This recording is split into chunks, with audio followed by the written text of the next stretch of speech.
Alright, we back. It's more Final Fantasy VI today with the Pixel Remaster-ish.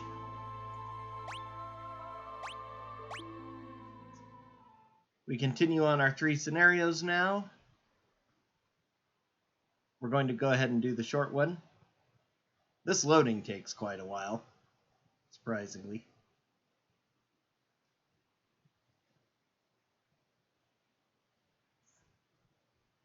With the Empire in pursuit, Terra, Edgar, and Bannon make their way to Narshe, but the going won't be easy.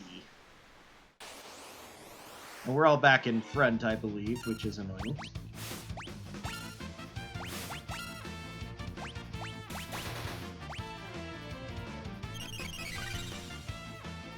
Though not entirely awful.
So if we try to enter in by the front, we'll just get thrown out. So the way we have to enter is to come back over.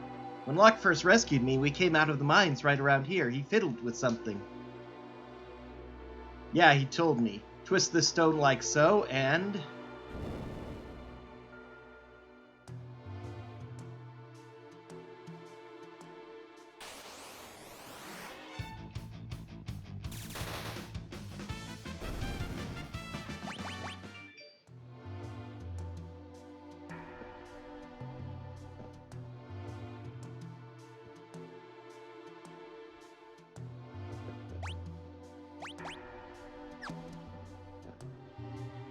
yeah, kind of pointless to really equip much of anything.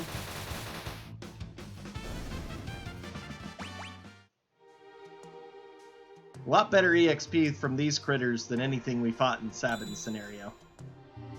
And you get similar things if you force encounters using this spark, so that's actually a grinding technique you could use at various points in the game, depending on how you're set up. This must be the place. What place? I'd heard of a cave they used to test applicants to the city guard. Seems this is it. We should be fine as long as we follow the light. If we make a mistake, the light will surround us. Then we'll have to tag the glimmering orange light to proceed.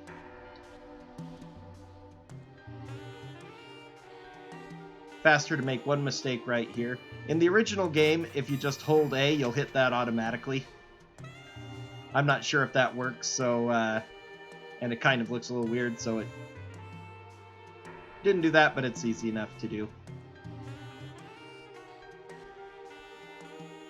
But especially here in the, it's actually slower in the PR version than the regular, so...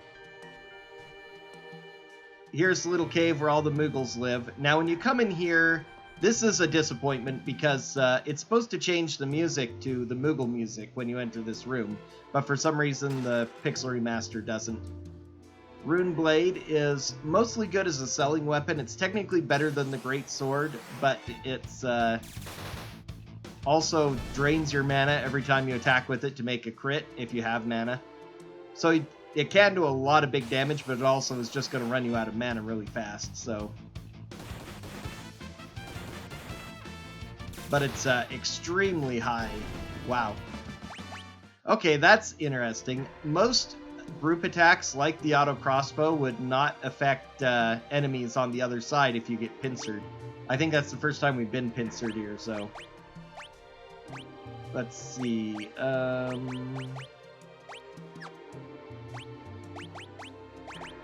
Going to remove the running shoes. She doesn't really have anything. I'm going to remove everything she's got. I can't remove anything he has, unfortunately.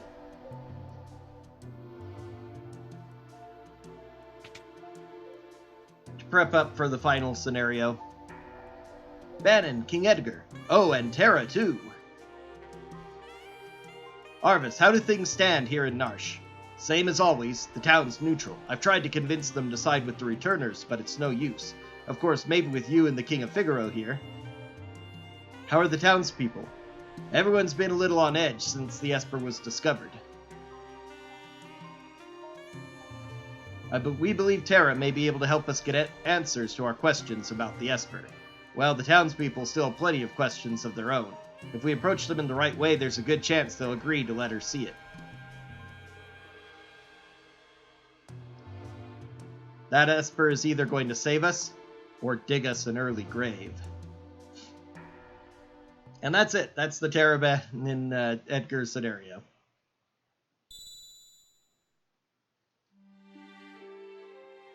Locke has worked hard to stymie the efforts of the Imperial troops in South Figaro, but now he desperately needs to escape. And so this is a Metal Gear Solid style scenario, where Locke has to find his way out of the city, but there are guards blocking everywhere. The way this guy moved before, you could potentially wrap through him. I'm not sure if it's even possible here in the Pixel Remaster version. Here we're in Duncan's house. Rich people's homes always have secret passages. You just have to search until you find a place where you can feel a draft. So, of course, everyone's going to have little clues of how you're supposed to proceed. Some of them a little bit out of order. The draft is like the last thing that you get in this section. In the original game, they totally unequipped Locke of everything. Let's see, we want to give him Hermes sandals. I was looking for running shoes. And the Genji glove. Okay, now he has air knife and mangosh, a green beret, Kempo gi. Should have kept the taken the ninja gear off of Sabin for him as well, but oh well. You can fight your way past this Magitech armored trooper, but he's really powerful, so unless you're quite high level, 15 or so with Locke, which is more difficult to do since you can't grind him on the river, it's a tough fight. So what you need to do is come talk to this merchant. You're that infamous thief, Locke, aren't you? Oh, now that was just plain rude. I'm a treasure hunter, and don't you forget it. And now you have to do what Locke does best and steal. Except that he fails an awful lot. So maybe not what he does best. Stole plumed hat. Stole his clothes, too. Here we go. They're a little tight, but the price was right.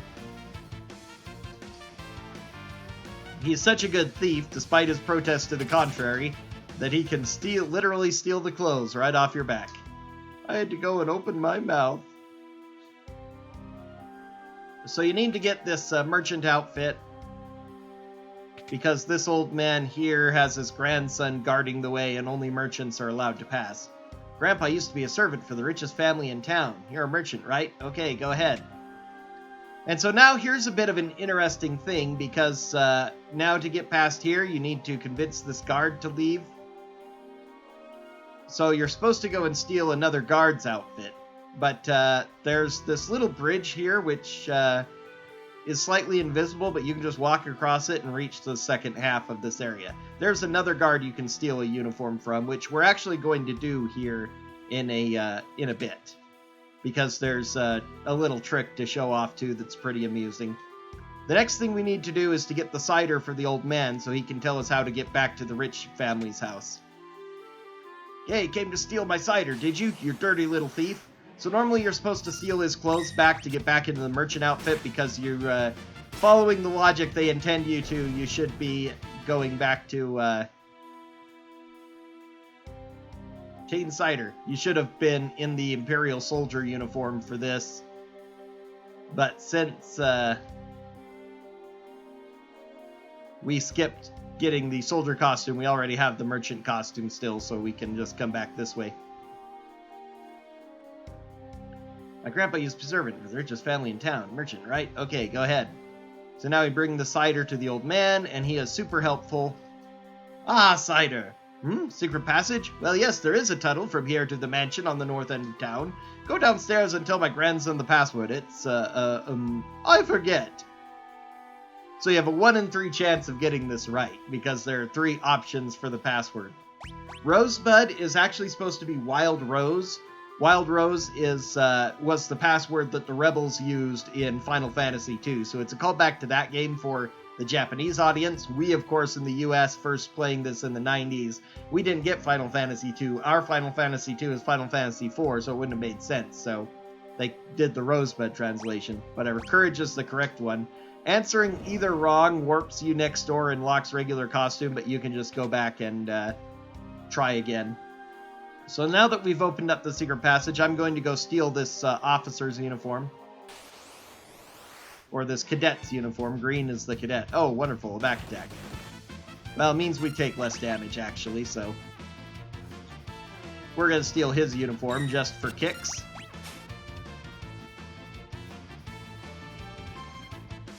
Here we go. They're a little too large, but he didn't charge.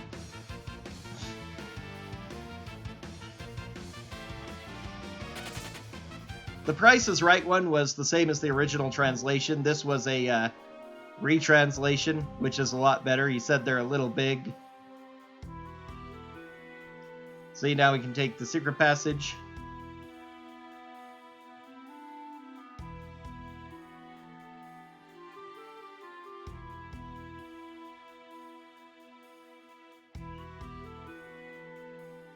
And this is the opposite way, of course, we came when we were first exploring the town. And now the music is entirely turned off here so that you can hear the draft when you go into the room. First, we're going to pay a visit to these annoying kids again. They're being watched by a soldier. Because, of course, if you didn't pick up on it their first time here, the rich owner of this house decided to betray the rest of the town for money to the Empire. So that's how they were able to conquer it so easily. God, these kids are driving me nuts. Can't they keep quiet for 2 minutes? Clang, clang. I'm Magitech Armor. Wind the clock. Wind the clock. That was just a jump rope rhyme. Again, foreshadowing what we're supposed to be doing now. So you come into this room. And if you listen real close, you hear a wind sound. Very quiet, though. But we talk to this guy. Oh, what have I done? I betrayed my town to the Empire. All I could think of was the money. Interestingly, he points out in the original that he didn't need the money either, because he's already the richest guy in town. Why on earth did he need to be paid more to betray his town to the Empire? Now he's feeling guilty about it. So now we come down here and we get to do a bit more. Remove disguise. No, let's keep disguised. I know I've seen her before. Wait a second, she's one of the Empire's generals.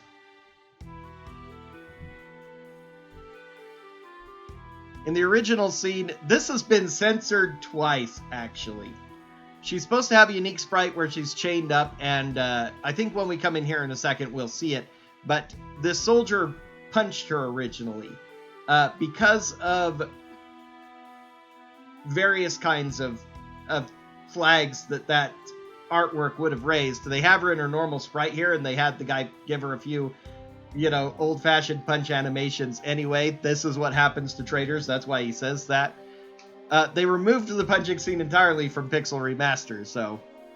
A Magitech knight forged by the Empire and tempered in battle. None have ever truly known the woman beneath the general's guise. So the mighty Celis has fallen. Not as far as those who'd use their strength to oppress the weak. Quiet! Kefka's planning to poison every last man, woman, and child in the kingdom of Doma. Shut up! And he's supposed to punch her again here, but they don't do... Again, they censored that. Run that mouth of yours while you still can. Your execution's tomorrow. Keep a close eye on her. Yes, sir, I could stand guard for days without sleep. Despite the fact that they're obviously treated worse as soldiers, instead of hiding up in the rafter here, he gets to salute. They call the green soldiers officers in the original game. They're supposed to be cadets, which makes a lot more sense, the way they're treated. And so, yeah, they removed her chain-up sprite as well and left her just lying on the floor instead. Remove her bindings or just keep looking. Some of the no options, which you have to choose yes anyway, but some of the no options are so amusing. Aren't you a little short to be an Imperial trooper? What? Oh, the uniform. Ta-da! Name's Locke. I'm with the returners. You can also come in here and keep your merchant outfit on, in which case she says, what are you trying to peddle down here? Amusing little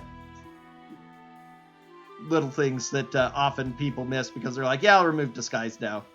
Name's Locke. I'm with the returners. You're a returner? Or at least I was, General Celis. Now I'm nothing but a traitor. Well, let's get going. You'd take me with you? No, I can barely walk. I'd never make it out of here.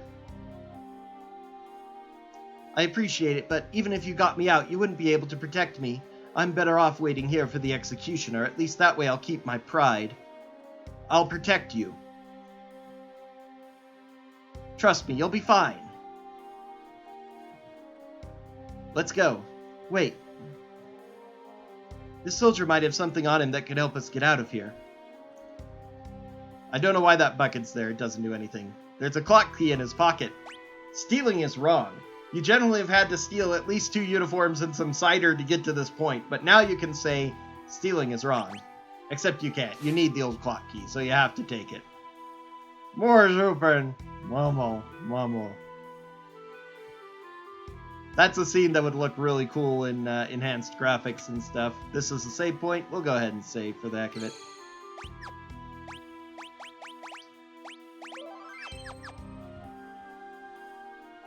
Oh, I ought to equip Celis now as well.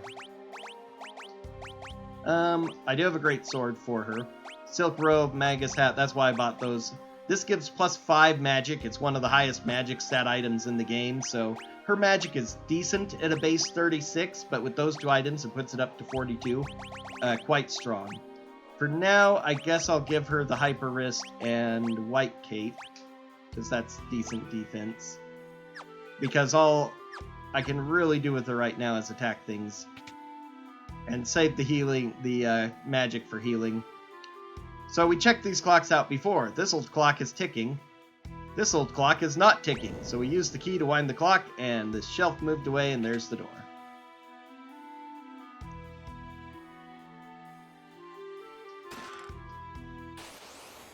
And you find a full set of armor for Celis in here if you happened to not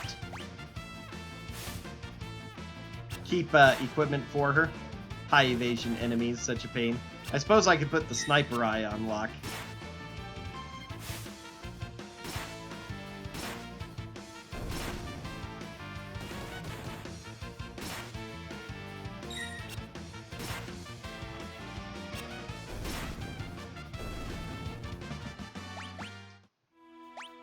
That was a pretty rough fight. Luckily, she has lots of MP.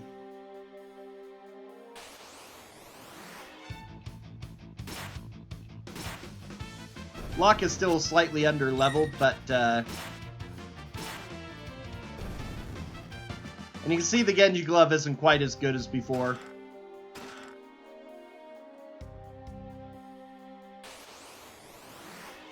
Since my damage is... I am slightly lower level as well, but, normally in the SNES version, he would be doing 120 with each of these attacks at this level, essentially. But it's still pretty decent damage. And the nice thing about the Mongosh being one of them is that it has a decent evasion, so he isn't losing too much. It also slightly increases your evasion. That really hidden chest has a ribbon, which is actually one of the more valuable relics in the game. It gives immunity to everything, and might even be worth throwing on Celis for now. The main advantage to otherwise having the White Cape is it gets rid of silence and imp, which isn't that much of a problem right now, but silence could be troublesome for her. Also gives a little bit of defense. The ribbon doesn't give any stat bonuses, but the immunity to all status ailments in some conditions can be quite strong.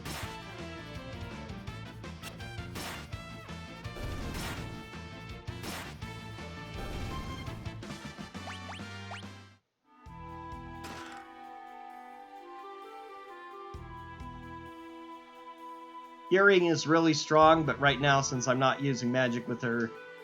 Why are you helping me? You remind me a lot of someone.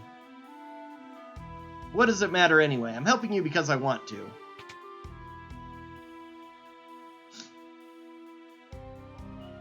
So now we've escaped...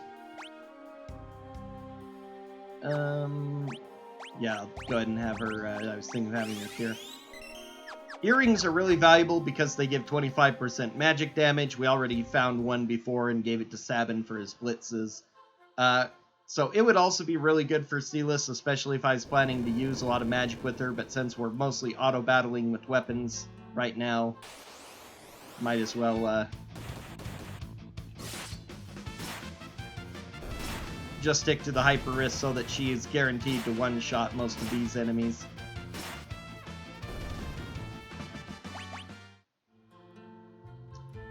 Of course, the evasion didn't matter in the original game, like with those Vector Pups, but I think they have a bunch of high defense and high evasion enemies here to try to entice you to use some of Celis's attack power, or some of her magic to attack with.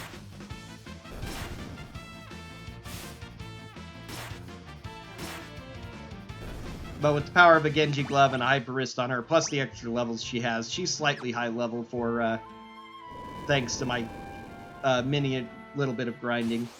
So, again, I left the chests alone the first time I came through here because they upgrade for this section. And there's one in particular that makes this next upcoming fight an absolute joke.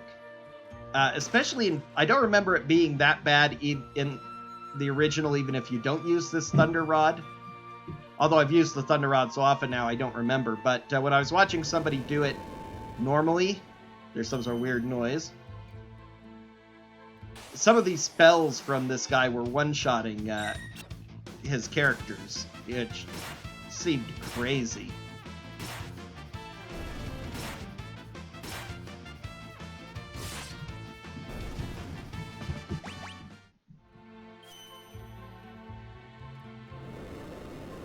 So I think this is an even better idea in Pixel Remaster. What is that? Something's coming through the wall. Tunnel armor. If that thing hits us with its magic, they'll be scrubbing two big scorch marks off the wall. So what are we supposed to do? Don't worry, I'll draw its magic with my runic blade, and you'll be okay. Just you watch.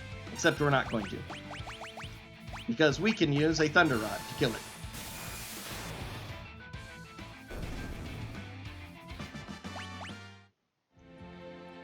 Ooh, looks like we're finally in the clear.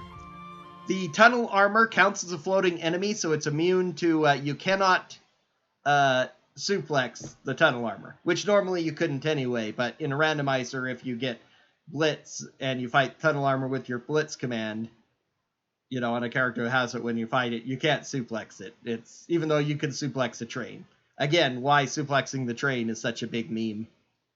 The three groups have arrived in Narshe, and now a decisive battle is about to unfold. I understand what you're saying, but you're asking us to spill our blood for you.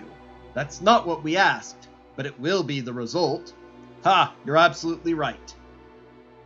Bannon, we're asking you to spill your blood. Emperor Gastal is racing to acquire even greater Magitech power. That's the reason he wants the Esper that was discovered here. If we allow the Empire to continue expanding its Magitech arsenal, history's greatest mistake will be repeated. The War of the Magi. The legendary conflict that laid waste to the world. You're saying it could happen again? I had thought humans to be wiser creatures. Edgar. Sabin, you're all right. Who have you brought along? I am Cyan, a warrior of the Kingdom of Doma. Wow, go! The Empire killed everyone in Doma, down to the last child. Kefka poisoned them. Barbaric! Elder, but that was because Doma was collaborating with the Returners. As long as Narshe remains neutral, we have nothing to fear from the Empire. Think again. Locke! The Empire is poised to attack Narshe as we speak. What? Locke, where did you manage to get your hands on information like that? Silas here was one of the Empire's general... So it is her! I thought she looked familiar. Sir Gal, step aside! The infamous General Silas, the woman single-handedly responsible for the sack of Miranda. Stand and meet thy judgment, Imperial wretch! Wait, Silas has promised to join the returners. She's fighting on our side now. Be that as it may, I promised I'd protect her, and I won't give up a woman I've sworn to protect. Locke, you still haven't gotten over that, have you? I was also an Imperial soldier. What? The Empire is evil, but that doesn't mean that all of its citizens are. I'm going to have to defer to my brother on this one. The Empire is marching on Narshe. We don't have long.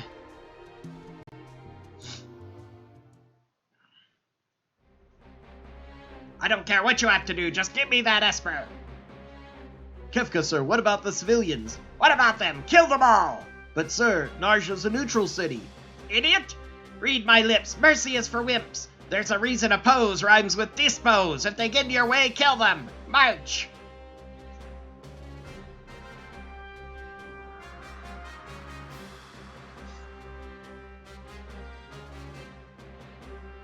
It seems the choice has been made for us. Let us make ready for war. They're here for the Esper. We moved it up into the hills above the valley. Then that's where we'll make our stand. Locke has a complicated past.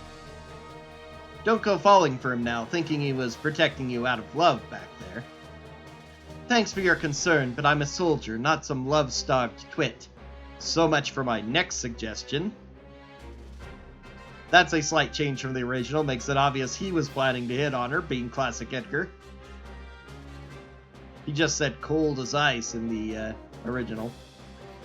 Terra, who'd have thought we'd meet again, like this? Again, very much changed there, and shows that they have met each other. You can use magic too, can't you? But it's different from mine. I was raised to be an Imperial Magitech Knight. When I was still very young, I was artificially infused with magic. Is it possible for you to love other people? Are you mocking me? Do not think even for a moment that I trust thee.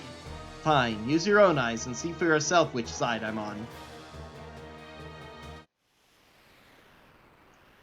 Alright,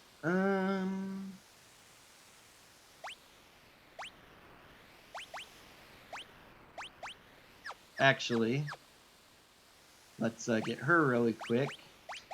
Go ahead and give her ribbon and earring. Now go to Locke, change out his Hermes sandals for the hyper wrist.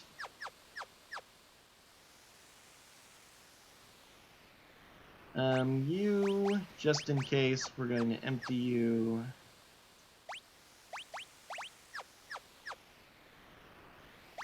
Because I have a specific group I want to use. Earring, barrier ring, he's probably actually fine.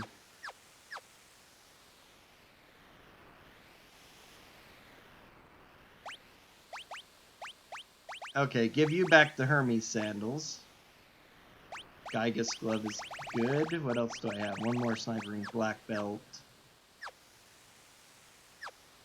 Actually, and with your dual wielding, give you the black belt. Okay. So your best party at this point would normally be probably either Silas or Terra, and then Edgar, Sabin, and Cyan. Go ahead and save here. And then throw the other three characters into the two other groups. Because it's best to... You have to split up into 3 parties here. And you don't have enough to fill out each party. But it's best to actually put your main party you want in a single group.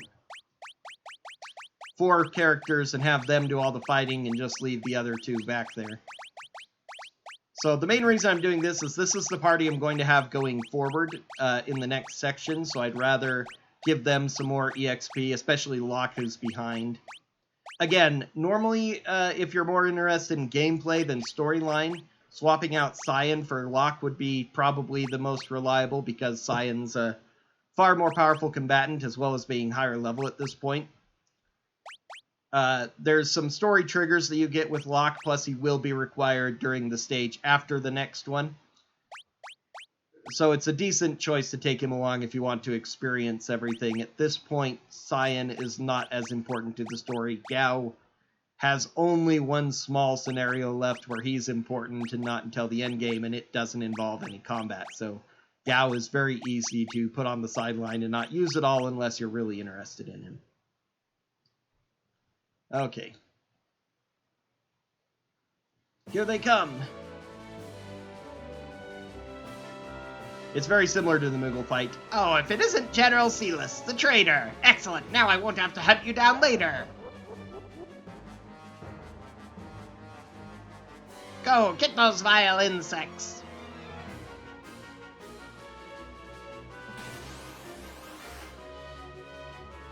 Oh, I need to put some people in the back.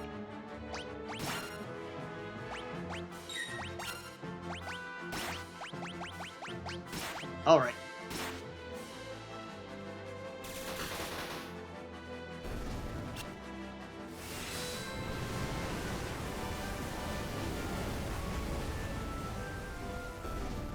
Specifically Sabin and Edgar, who aren't going to be doing any attacking. And right before the big fights, I'll do the same to Silas, because I'm going to be relying on her magic instead.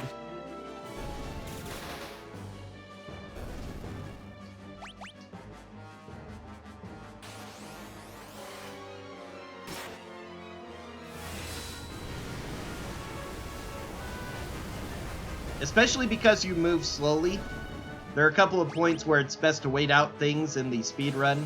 There are some tricks you can do to once again phase through soldiers. There are several of those that are done in the speed run in the original game. But these guys can be valuable experience if you can kill them quickly, so having auto crossbow and Rising Phoenix allows you to kill all the groups quickly.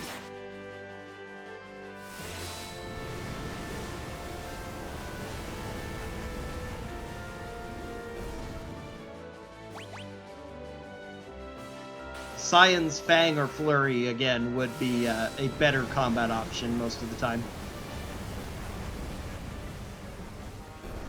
He's definitely third best to the two Figaro brothers, though, because his sword techs, while relatively powerful, take decent charging time, and he doesn't have any that will hit everything. You only need to get to level 15 to get the Rising Phoenix for Sabin to back up Edgar's very strong auto crossbow, and he's about to get even better tools.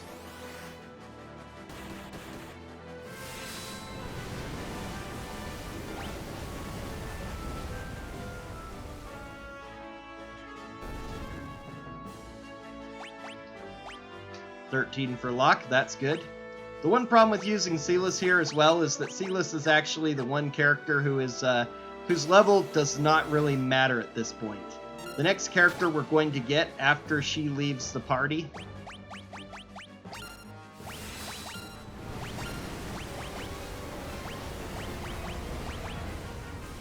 so other than making her slightly effective in some of these fights, she is not really that important.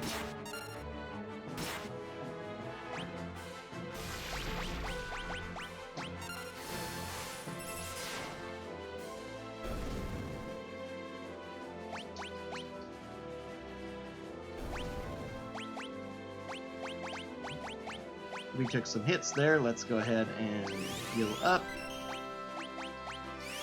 We have plenty of mana. Alright, Kefka.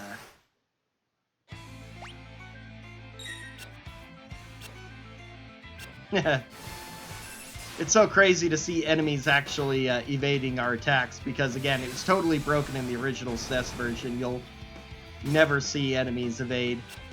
It is a bug they fix in a lot of mods, including in most of your randomizers, so you will see it a little bit more, but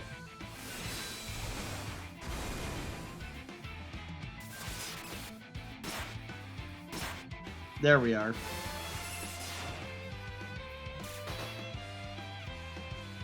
Grr, don't think you've won.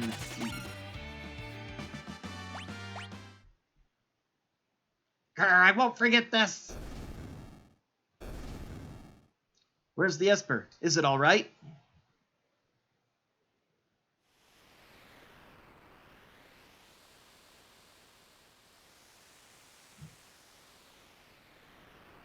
Whew, the Esper's safe. It also appears to be alive. Is that even possible? Terra, what is it?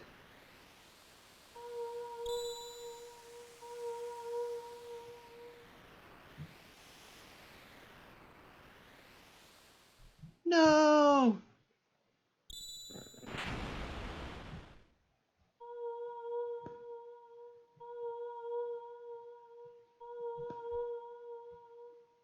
Terra and the Esper. They're reacting to each other.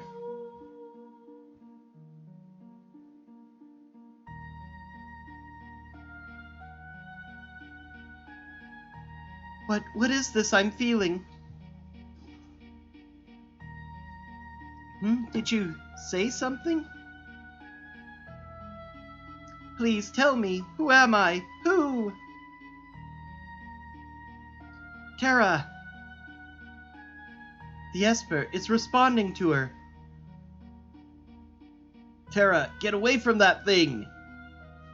His line in the original was, step away from the Esper, which sounds a little bit more silly. Green salutations, I am doing well. How about yourself, Alex?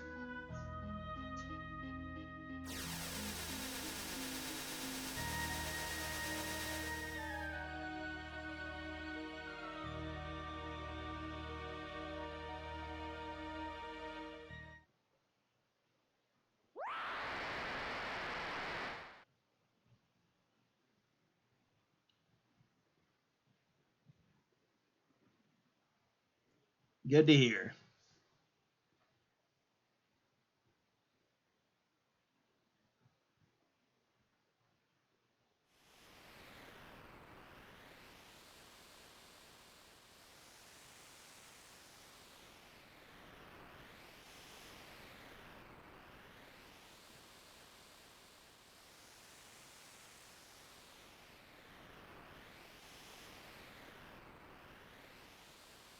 There's some of these moments that for some reason really toned down in speed in the Pixel Remaster, and this was one of them. Terra's speed as she flies around the world in this strange form is quite high.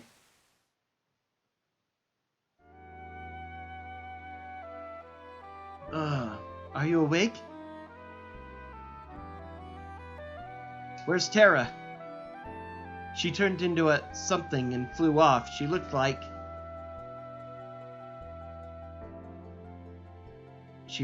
an Esper. Locke, are you okay?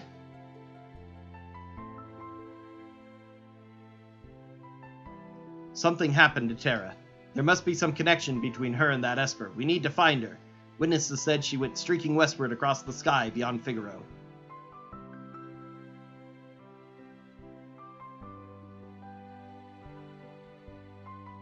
We gotta hurry. I promised I'd protect her. Locke, let's not get ahead of ourselves. The Empire will be back again for that Esper. And someone needs to protect Bannon. She is a former Imperial Soldier, but still, we must help her. Let's split up. Those who aren't searching for Terra will stay here to guard against further attacks. Figaro Castle can shuttle the others to the western province. It shouldn't be hard to track down clues in Kohlingen or Gidor as to Terra's whereabouts.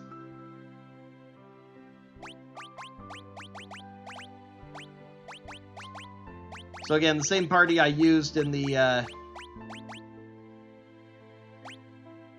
Kefka fight is the party I'm going to use here. And again, you can talk to either of these two if you want to change the party at any time. You have a couple of other options too, which I'll get to. Cyan would be better than a Locke in pure combat focus. You can now come and loot all these, which have some pretty good stuff in them. Thief's Knife, Reflecting Ring, Thief's Bracer, Hyper Wrist. This one is locked. This guy says, that chest in the back corner is the only one that's locked. Wonder if there's a way to open it. You wonder whose treasures these are, because they don't seem to be him, since he's clueless about why it's locked or whatever. There are a couple of good items we can buy now as well. We can pick up 3 more mithril shields for the whole party. That's about it. Otherwise, iron armor is -2 agility, so we don't want that. The silk robe we've already got. Bandanas. We have bandanas and green berets already. Let's see. I have an iron helm for Edgar that I can throw on him. Iron armor is the only armor in the game that reduces your any of your stats. Well, basic armor. The kind that you buy in a shop, because implying it's heavy. You can get gold armor later, which should be heavier than iron armor, but it doesn't reduce your speed. Buy a few of each of these so that I'm stocked up on them.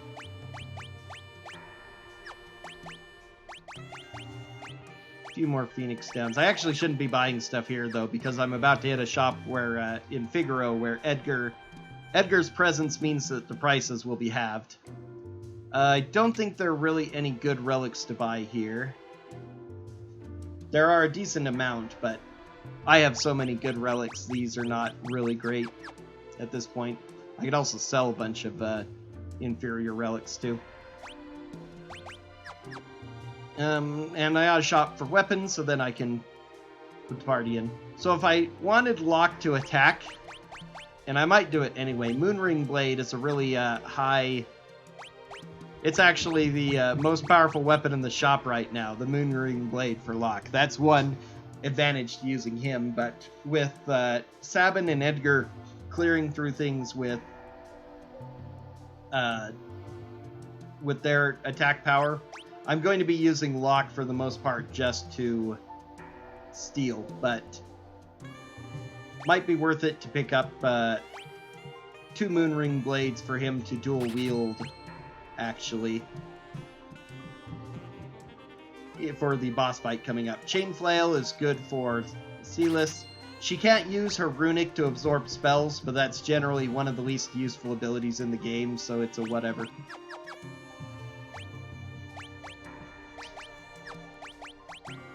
But the Chain Flail gives her higher attack power. It also allows her to do the same damage from the back row. Now put everybody in the back row here because none of us need to be in front. Locke is going to swap from that to... We're going to put on the Thief's Bracer.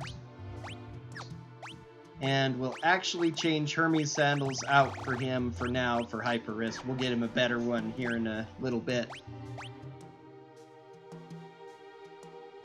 And we'll give him the Hermes Sandals so that he can do a lot of stealing just to possibly get us some good stuff. For now, instead of the Moonring Blade, we'll give him the Thief's Knife because that gives a lot of agility and evasion, so that'll help him out there. We don't want the Iron Armor, though. Again, I need to sell the Iron Armor so we don't end up equipping it. We can give you the Iron Helm. You don't have any good armor except for Iron Armor, unfortunately, but I don't want to reduce your speed. But being in the back row with Mithril Shield and Iron Helm will be strong enough. And I like her high magic power as well. Let's see, do I have a second earring to put on her in case I need it? Yeah. Earring, barrier ring. Actually, let's give that second earring to Sabin. He's already got one. That actually increases power, and then...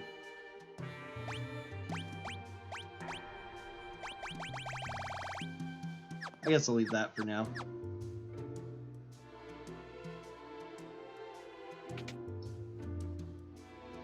Okay, let me go ahead and get rid of some of my equipment I don't need. Let's sort.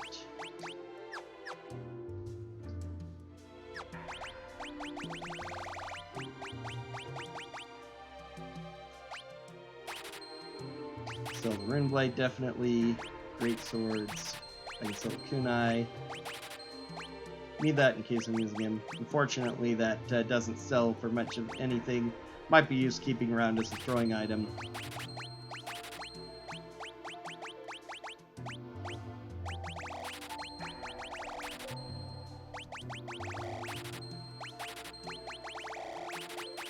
Okay, sell that because I don't need it.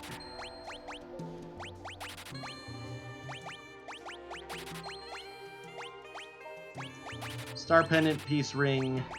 Those are not really all that great of items. Reflect Ring can be useful. So can Knight's Code for certain things as well. So I might end up using those, so we'll leave them.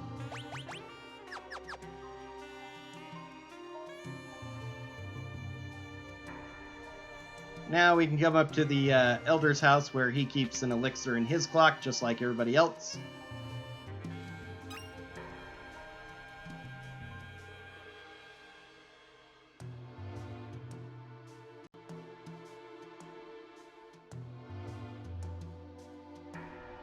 And now we can head on down to Figaro, where we'll get some story, some more items, including 2 new tools for Edgar to use that are really strong.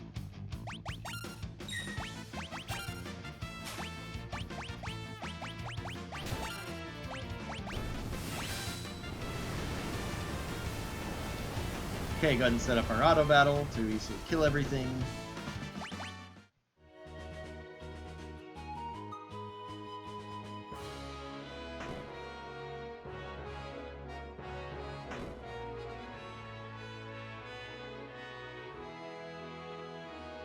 Ah, this is just like old times. I'm going to wander around for a bit. If you come in with Edgar only and without Sabin, Edgar, the party will stop and split apart again, and Edgar will lament that Sabin isn't here. I can't take money from the king. You have a family, don't you? Just shut up and take it, he says. Shut up and take my money. So this is why I stopped buying stuff, because you get half price on items.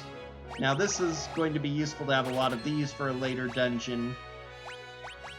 Otherwise, don't really need a lot of this stuff. I really should have waited to buy the tents, for instance. I could buy a few more ethers cheap, just in case, and if I have bought enough of them, I could put Sealess on auto battle using ice as well.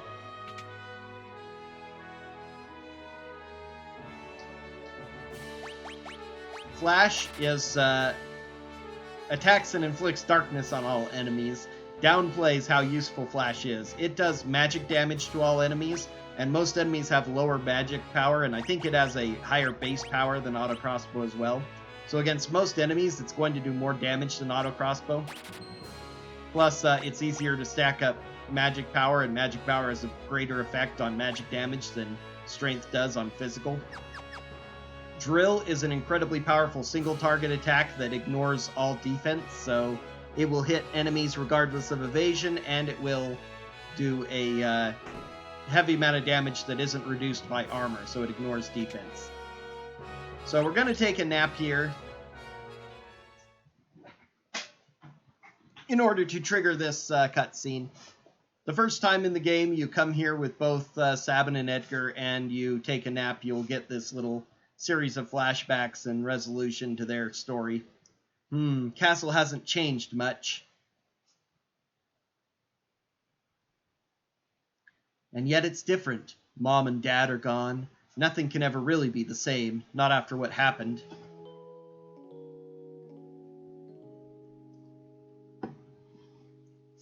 Tonight, worst he's been, so if he should...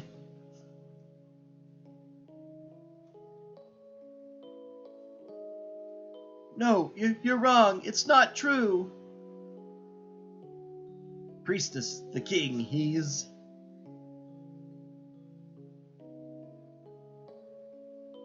Sabin!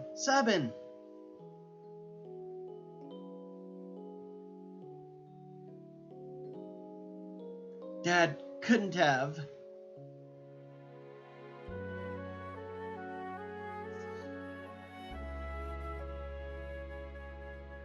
Edgar, sobs. So Dad didn't make it. Edgar, there you are. Your father just said he would entrust Figaro to the two of you. Those were his final words. You all make me sick. Everyone's saying that the Empire had Dad poisoned, and the only thing any of you can think about is who'll be the next king. No one's even sad. None of you probably cared when Mom died after we were born either. That's not... You're just as bad as the rest of them. Sabin, Empire of murderers, they won't get away with this.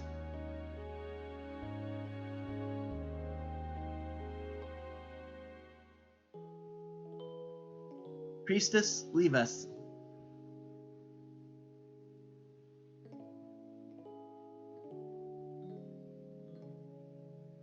Let's leave this place. Let's forget this crazy kingdom and live our lives how we want to. You said you didn't want to be a king, right? A life of freedom, huh? What do you think would happen to Figaro if both of us left? There'd be no one to take the throne. Dad was counting on us to take care of the kingdom. Sabin, let's settle this with the toss of a coin. Dad gave me this one. If it's heads, you win. Tails, I win. The winner chooses whichever path he wants. No regrets, no hard feelings, okay? Here we go!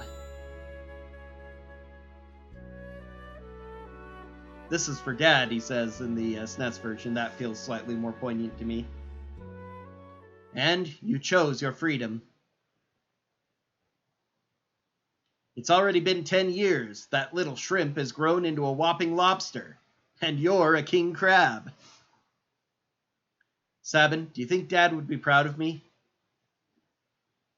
Don't you ever doubt that. I'm sure he's beaming with pride, wherever he is. 10 years. Where's the time gone?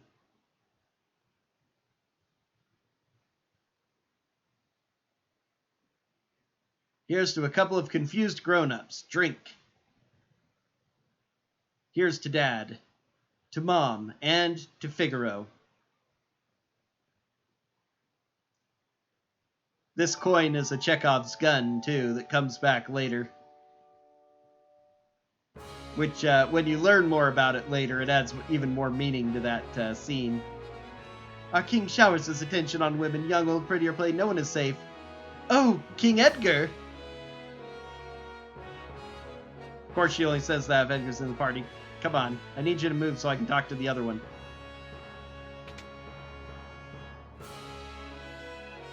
Because she says something interesting about Terra, I believe.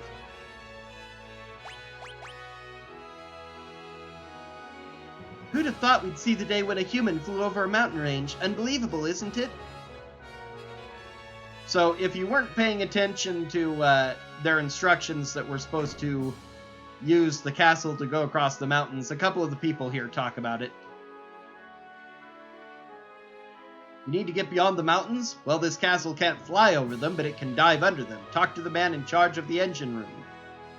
So, most of them just say what they did before, like that scholar talking about people settling on magic, but a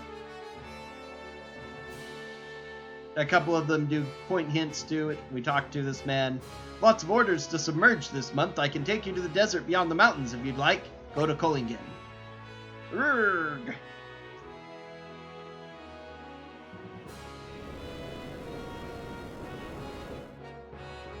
They did pretty nicely with that little sprite and animation.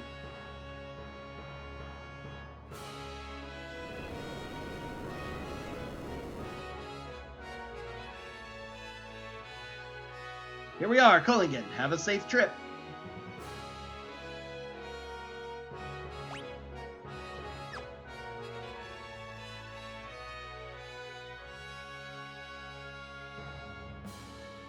If you leave without resting or without Edgar in the party so you don't trigger the cutscene, you try to leave, Sabin will rejoin.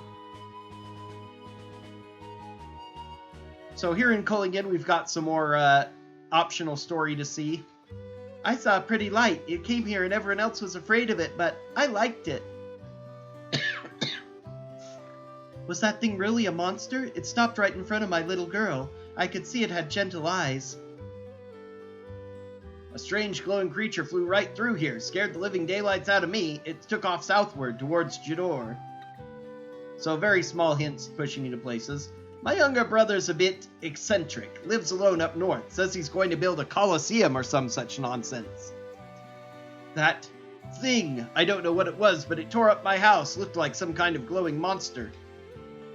Locke, is that you? Have you stopped by Rachel's house?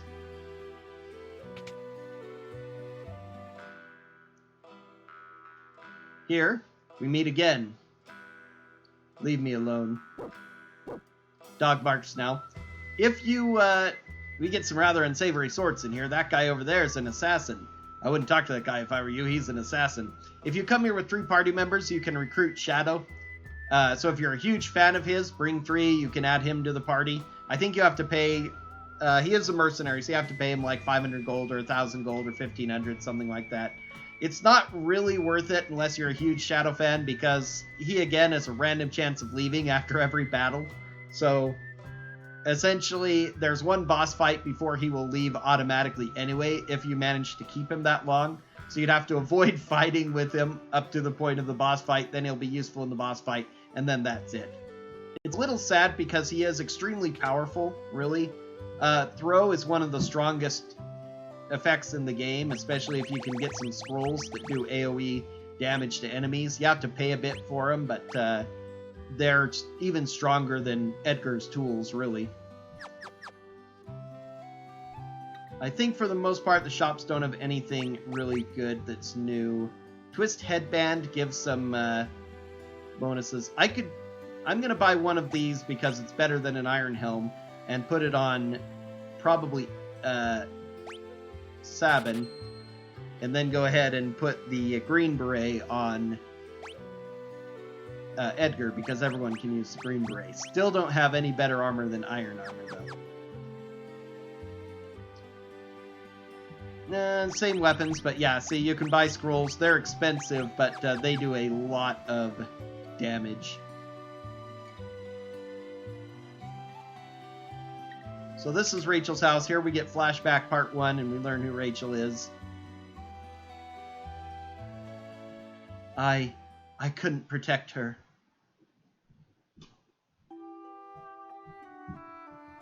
My absolute favorite theme in the game, Rachel's theme. Locke, where are we off to find today? What are we off to find today? It's almost your... There's supposed to be an amazing treasure hidden somewhere in this mountain. We're gonna find it. Probably a birthday, is what he was about to say. Locke, look out! But of course, birthday presents are supposed to be a surprise. Rachel! That little thing is the kind of dialogue that is done to help us understand. Rachel, are you awake? I can't remember anything.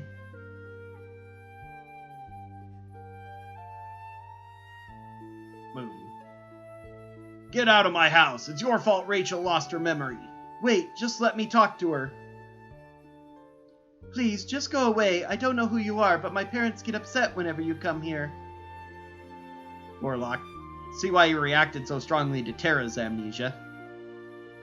This old buddy of his looks often like a thief type that they use in various places. Rachel would be better off without you hanging around, Locke. She's going to have to make a new start of it. With you here, she can't even do that.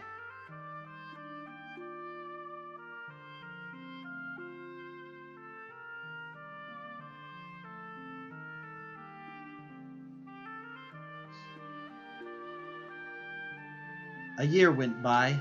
When I finally returned, I found out that Rachel had been killed in an Imperial attack. Her memory had returned just before she died. The last thing she said was, my name. I never should have left her side. I failed her.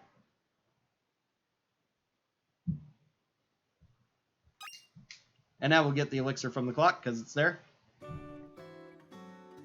And now the happy music again after that sad bit.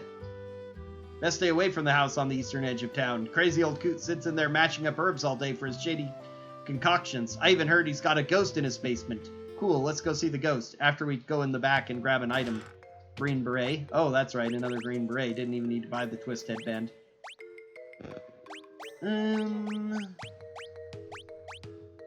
Strength and agility +1, or the 10% evasion and 10% hit points. Such a tough choice. Stamina doesn't mean much.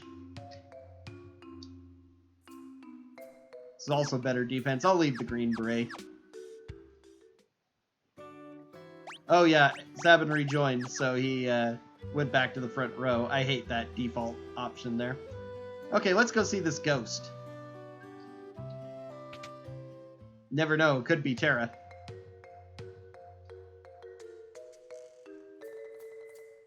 Oh wait, no, it's Rachel from the flashback. Oh, Locke, it's been a while, ages even.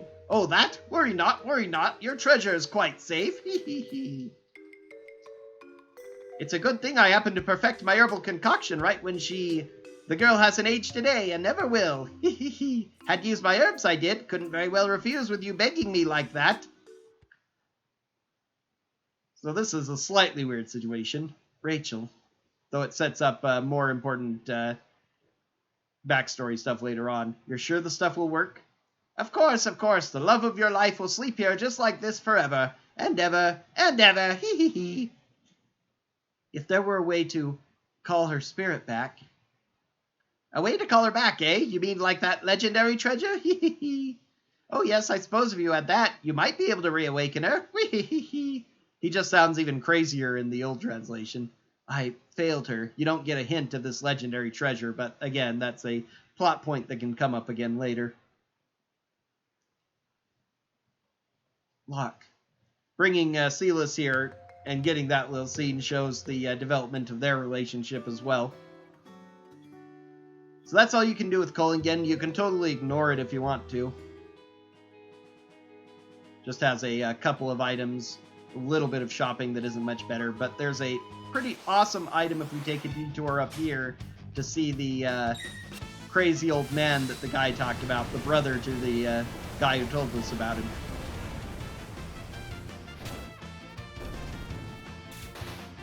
I actually need to swap Edgar over to Flash. This Flash is superior. So this house, we'll take a look at it again after we come out. Dragon's Neck Cabin is called the place. A hero's ring, which is one of the best relics in the entire game. We can't let the world become too peaceful, don't you see? People shine their brightest when they're at war. My Colosseum will be a monument to the glory of battle. If I can ever finish it, that is. No one will help me.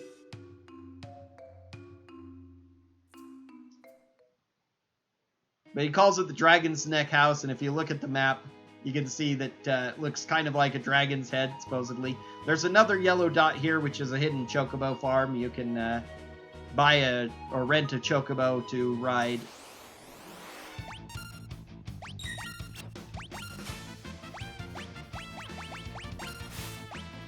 Okay, now we'll use Flash.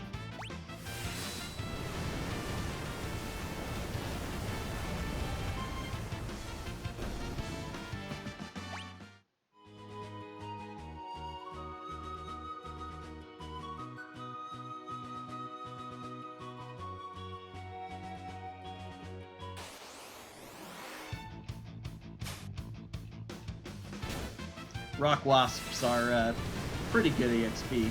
What were these called before? I can't remember. They had an interesting name in the original.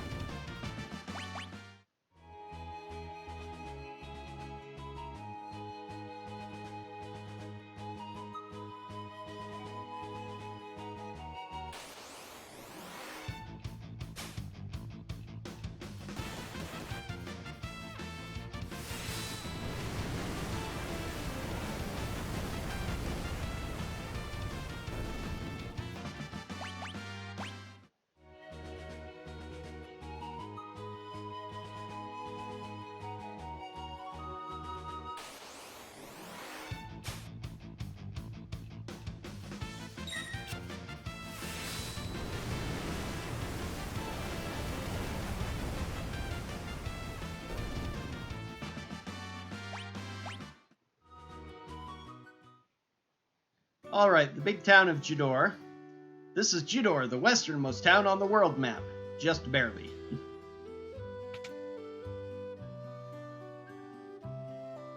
Welcome! Let's see. Finally a mithril vest. Locke can't use the ninja gear? That's weird. I remember definitely that he could use that. Well, I can buy white dress for Silas and 2 mithril vests for those 2 guys.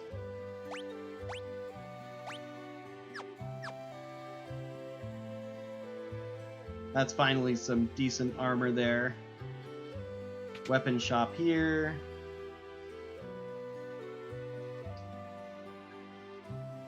Superior sword for Cyan if I'm planning to use him, which I'm really not. Kaiser Knuckles are not that great to buy.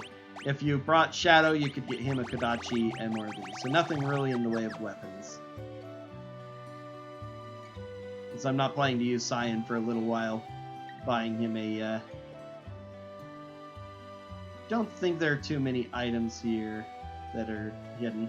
Every once in a while, one of those shady kids from Zozo wanders down here looking for an easy mark. Be careful.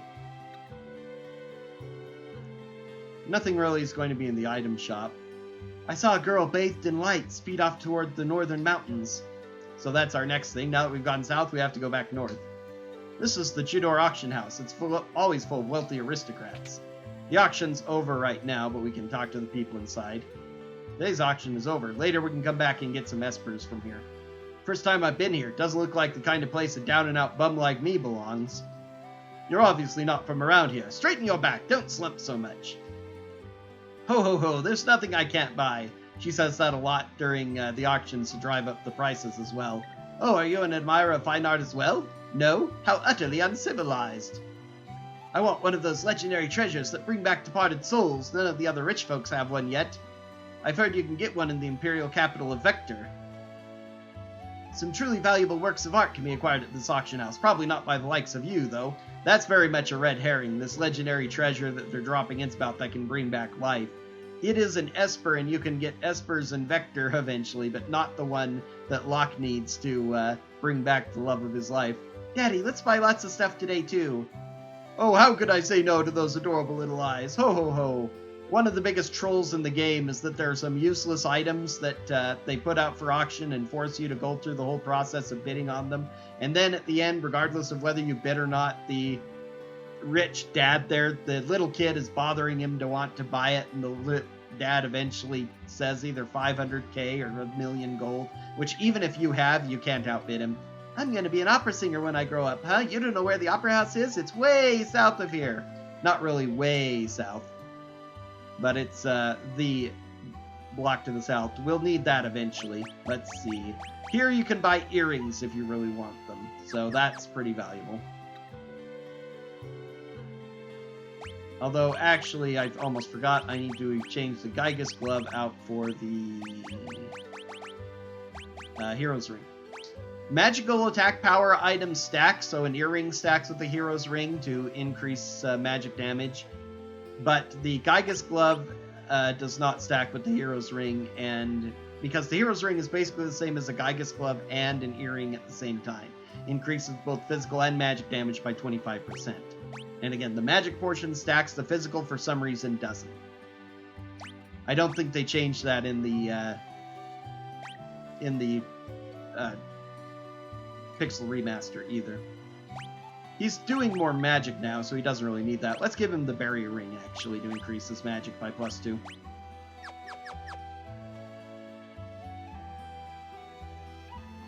The class divide is starkly apparent here. All of the middle-class families live in the southern part of town.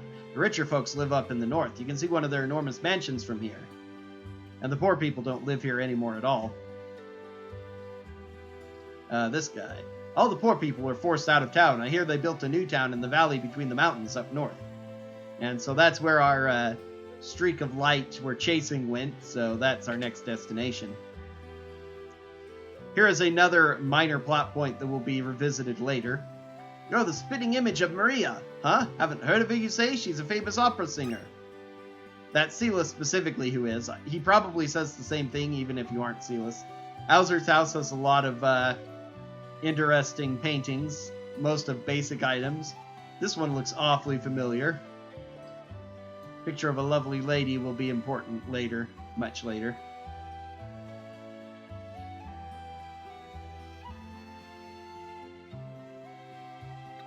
But you can inspect all the paintings if you want to. Right now it just gives you information, but actually does become important later on. Zozo is another super great grinding spot in the game.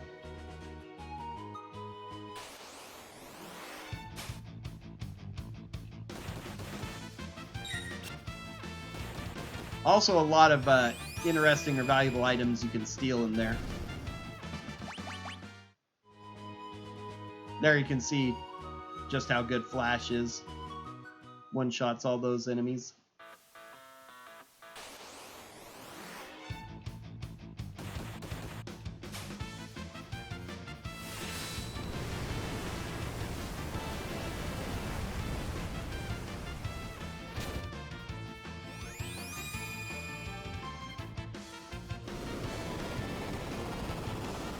These guys are the worst ones to see with their magnitude 8. Wow, that does more damage than... I think they really increased the magic damage that enemies do in the game. Because... in the Pixel Remaster, because that was way more damage than I ever remember seeing before. At this level, I shouldn't be one-shot, even if I'm down a little bit, by magic attacks. Zozo? Never heard of it. Everybody in Zozo are liars. That guy actually talks in the regular one and says, "Great people here."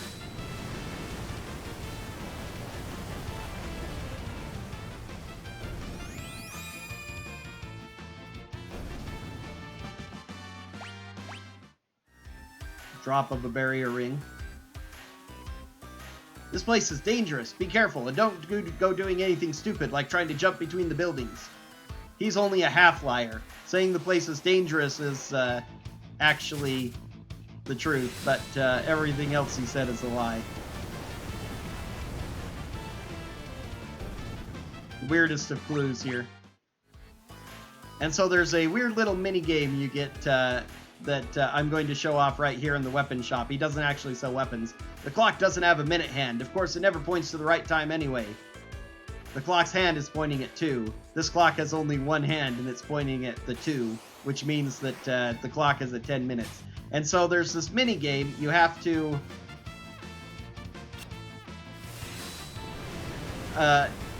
talk to everybody in town to try and get the clues to the clock's time to figure out what it is.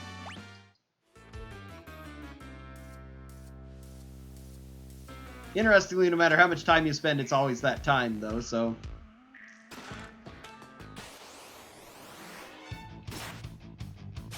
But once you, once you know it, you don't need to do the clues.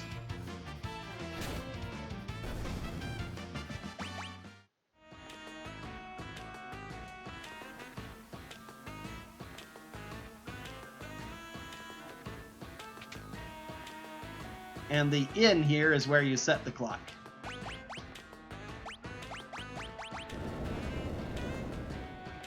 Ta-da! And there you get the chainsaw, one of the most popular weapons for Edgar, but if you aren't into the cool of using a chainsaw, it's actually an inferior weapon.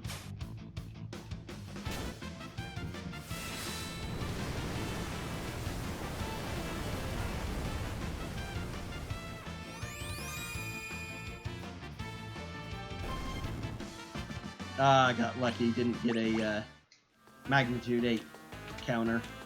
His magnitude 8 is the counter. It's roughly the same power as the drill. Maybe more powerful, but doesn't ignore defense. And it also has a 1 in 4 chance of instead doing an instant death attack. Instead of doing a regular attack. Which is great against normal enemies, but against normal enemies you probably are going to encounter more than one, so you probably want to use the, you know, one of either auto crossbow or flash.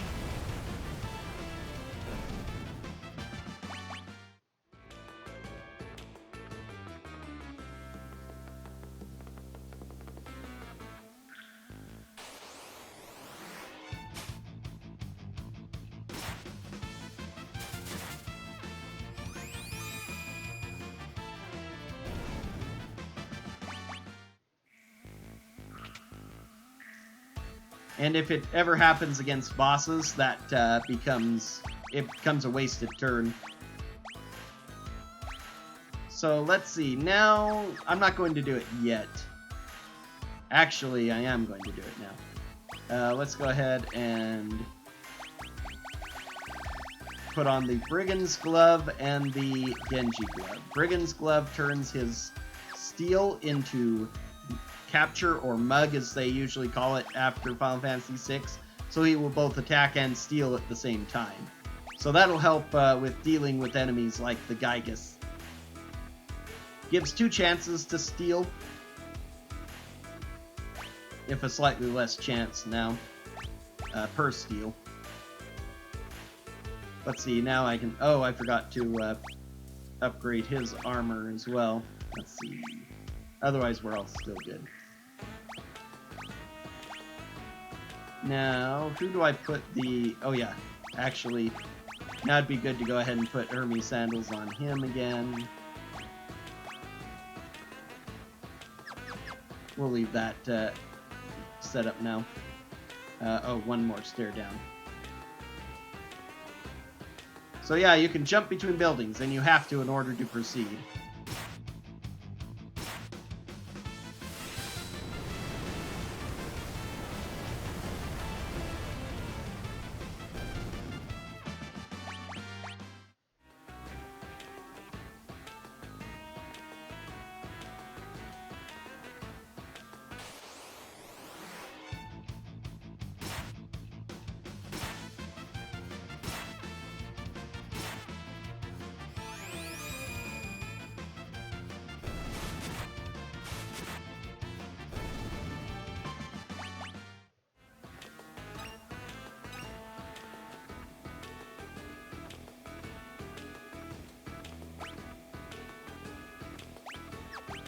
Let's go ahead and have Celis do a quick cure to bring our HP back up.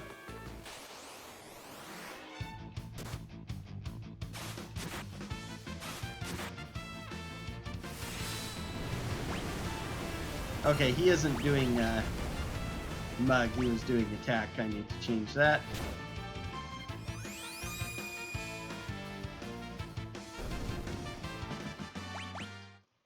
Always scared of getting that magnitude 8.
Ow, but at least we all survived this time.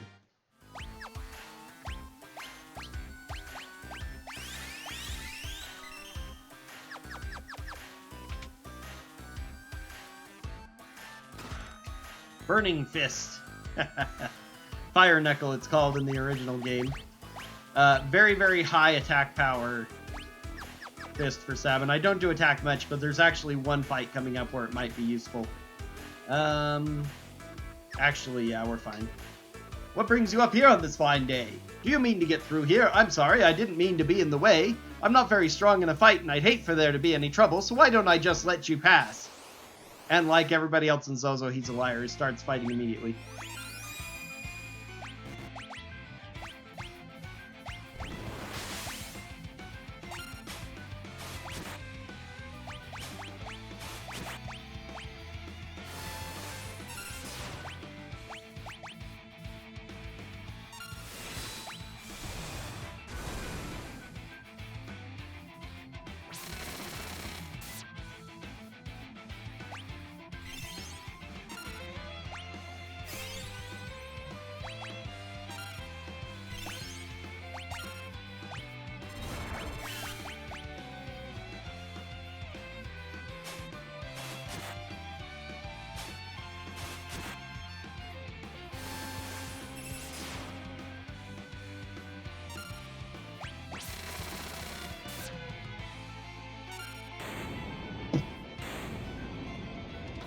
He's not really all that hard if you know to use just your strongest attacks and concentrate on him. And of course, I'm doing a decent amount of min-maxing with the... What item did I steal from him again? Oh, I forgot to equip the white dress on Sealess to give her even more magic power.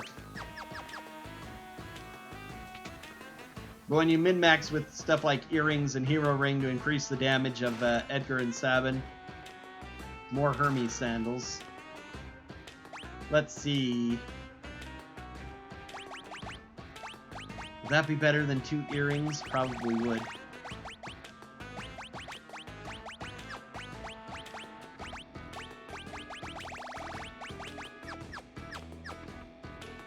And here she is. Here's Terra.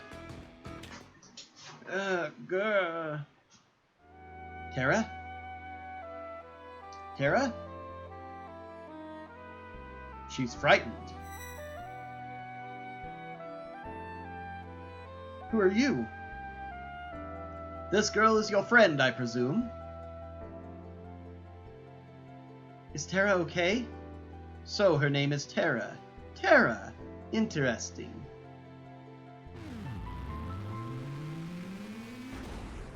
I haven't mentioned her original name. It was originally Tina, but the localizers decided that that wasn't exotic enough for a magical girl main character. It's very exotic to the Japanese, though. Her life is in no danger. She simply used a power she didn't know she had, and it overwhelmed her. Now her body won't listen to what she's telling it to do. As for myself, I am Ramu, the Esper Ramu. You're an Esper? But don't Espers live in another world? That doesn't mean there's anything stopping us from living in this one. Espers come in a variety of forms. My appearance is similar to your own, so I can live here as one of you, without fear of anyone discovering the truth.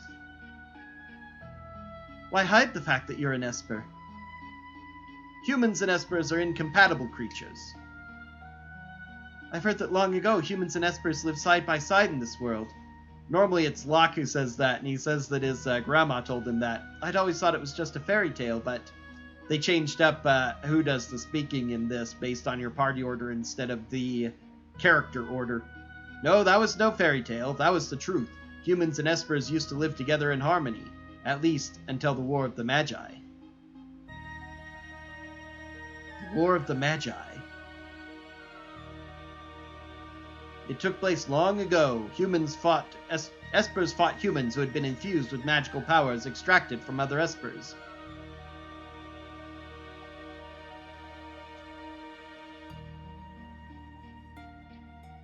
After that meaningless war had ended, the Espers fashioned a new realm to which they exiled themselves. They feared that if they remained, it would only be a matter of time before their powers were targeted again. But then one day, about 20 years ago, humans stumbled upon the entrance to that hidden realm. Humans who knew of Espers and the secrets of our powers. And thus began the hunt, for Gastal, the leader of the men, knew that he could use the powers extracted from us to create an invincible army.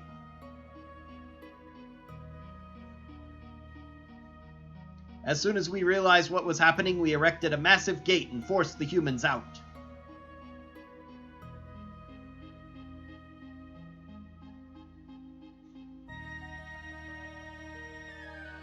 Now I have to advance it after it was advancing on its own. I hate it when they do that. For those who were captured are still held in the Empire's Magitech research facility, being drained of their powers. I narrowly escaped that same fate, and now I am here with you.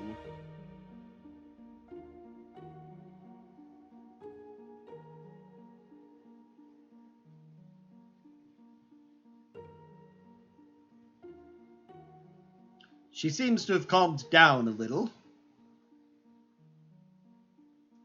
I called Terra here to me when I sensed that she'd lost control. She responded to that call. So Terra's an Esper? No, she's a bit different from us. She looks like she's in pain. She's afraid of what she is, and that is a painful thing. What can we do to help her? Once she understands her true nature, the fear and doubt should subside. Is there nothing we can do? The others of my kind who are trapped in Gestal's Magitech research facility may be able to help her. Huh? The Magitech research facility? Your people are in there? I escaped alone, abandoning my friends and hiding here like a coward, but I fear I can remain here no longer. What do you mean? Gestal's methods are mistaken. He knows only to drain an Esper's powers by force, but that's not the way to unlock our potential. Only when we become Magicite can our strength be transferred in full. What are you saying? I'm going to turn myself into Magicite so I can lend you my strength. Magicite? Magicite in an Esper's power in its purest form. When an Esper dies, Magicite is all that's left behind. But...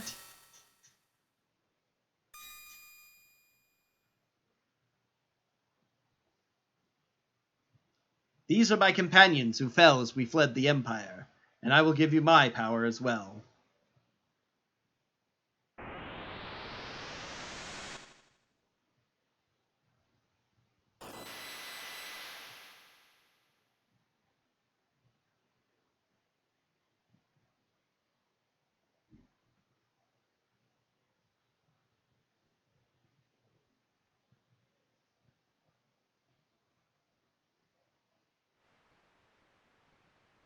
Ramu, but why? He turned himself to Magicite. He gave up his own life so that we'd have the power to stop them. So now whoever you choose to be in the lead will do most of the dialogue in this scene. That's kinda cool. Why would you do such a thing? If our power is used for destruction, the skies will darken and life will fade from the earth. You must stop the Empire. There must not be a second War of the Magi. Ramu Magicite, Siren Magicite, Kirin, and Kate Sith, which was called Stray before.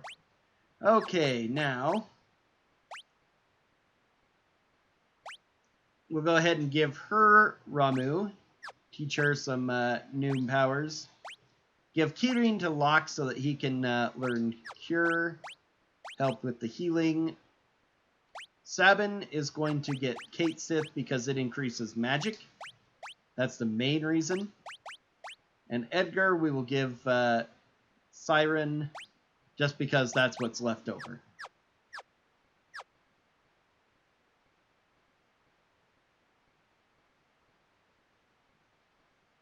Terra, wait for us. We'll be back for you. Everyone's here? I was just thinking. Let's talk on the way back down.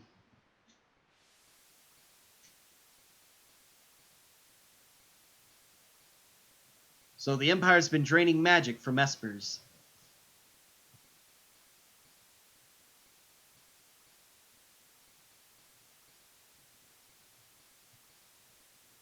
Silas, was all of that true?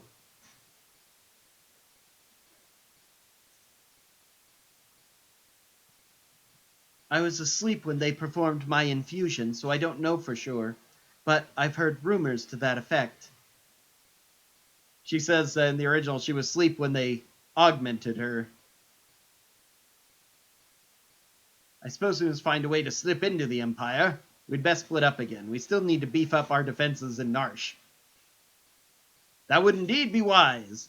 That's the excuse to not have the entire party traveling with you at this point. I'll go to the Empire. I know it inside and out. But alone? Don't worry, I'll go with her. Locke. Might I advise going in greater numbers? Yeah, same party again. Just the most useful group overall. Wait for us back in Narshe. Don't worry, we'll be fine. And also, again, there's actually a little bit more interesting story if you bring the Figaro brothers compared to the others. If we need to change party members, I guess we'll need to head back to Narshe. So how are we going to get there? The Empire's on the southern continent, but they've closed all the harbors and no ships are permitted to leave port. The town of Gidor to the south is full of wealthy aristocrats. One of them might know a way in. Where there's a gill... Locke, yeah? Why are you coming with me? Well, there's the rumor about a legendary treasure hidden in the Imperial territory and all. I thought I might have a look around. So the ghost that just appeared will give you a tutorial on using espers, if you need that.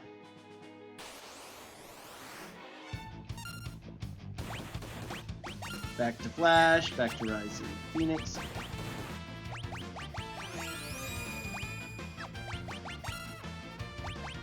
And I'm probably all in the front row again.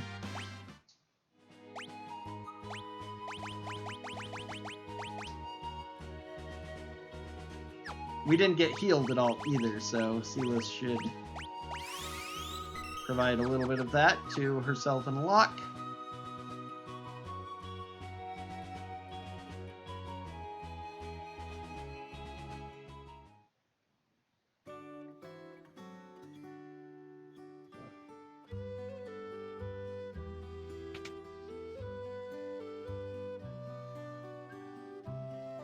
Maria? Me? Sorry, I mistook you for someone else. Still, you could pass for Maria in a heartbeat. Oh dear, we're really in trouble this time. Silas looks like Maria.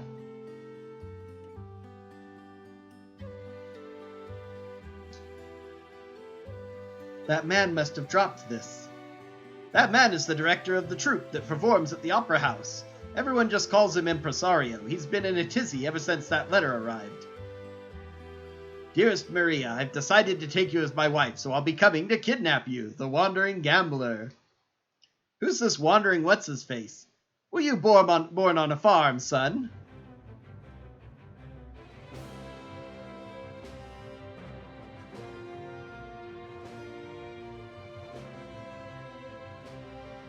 A gambling vagabond who finds freedom from society's narrow views of morality aboard his airship, the Blackjack. Bit of a interface spoiler that Setzer will be joining the party at some point. That would be Setzer, owner of the world's only airship.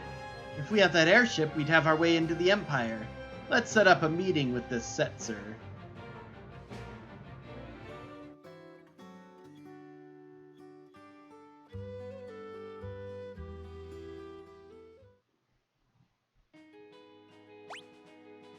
Now, the good news for this next part is that normally, whenever in the original game they removed you from the party, it's cool that it tells you what Esper they've got over in the corner as well. That's a neat little improvement there.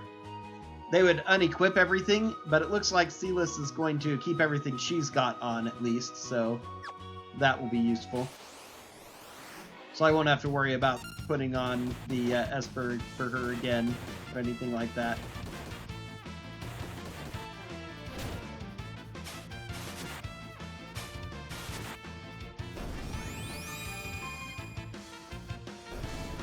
Slight annoyance as well. If ever you try to steal from someone who doesn't have anything after you've already stolen, or if they don't have anything at all, it'll tell you. But now it'll only tell you if you would have succeeded, which is a little bit of an annoyance and might confuse people into thinking that some enemies might have more than one item, but each enemy can only have one item to steal. Oh, it's you again! We read that letter, so Setzer is coming to snatch Maria away. He'll probably appear right at the climax of the first act. He loves to make an entrance. Sigh. Perfect. When he shows up, we'll jump out and nab him. Oh, dear me, no. You'll ruin the performance. I'll lose my job. But if you don't do anything... Don't you see my conundrum? I want the performance to be a success, but I don't want Maria to be abducted.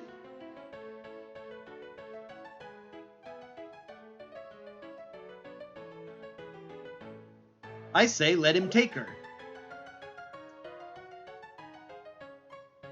We'll use a decoy. Once he's got her, we'll follow him right back to his airship.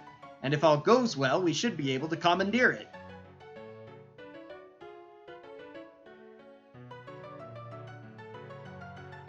Are you mad? If anything should happen to Maria...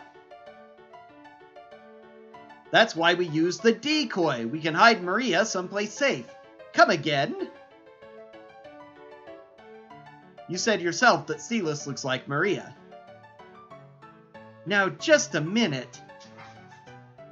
She can be our Maria. We'll let Setzer kidnap her and lead us to his airship. Brilliant! Hold on here. I'm a former general, not some opera floozy. And then rushes into the changing room anyway. And starts practicing. Warming up.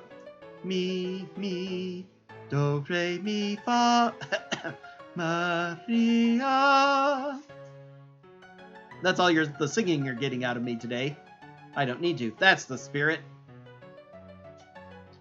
Wahaha! I got my own little surprise plan for y'all, just like Setzer. It'll be tons of fun. This was so badly translated in the original. He said that he's going to pretend to be Setzer was how it was translated, instead of just like Setzer, I've got something planned. So it's like, wait, what?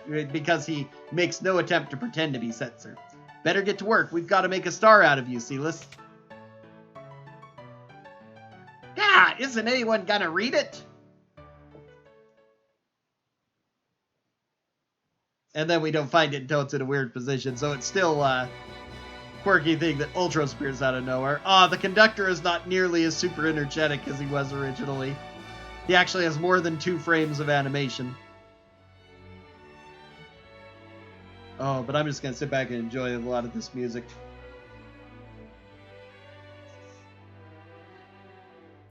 One of my favorite sequences in any RPG here, the opera.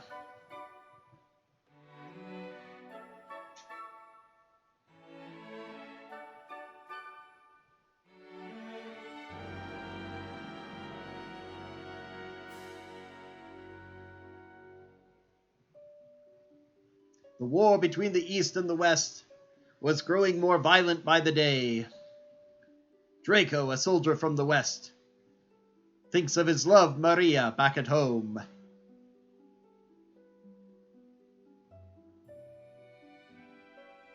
Is she safe? Is she waiting?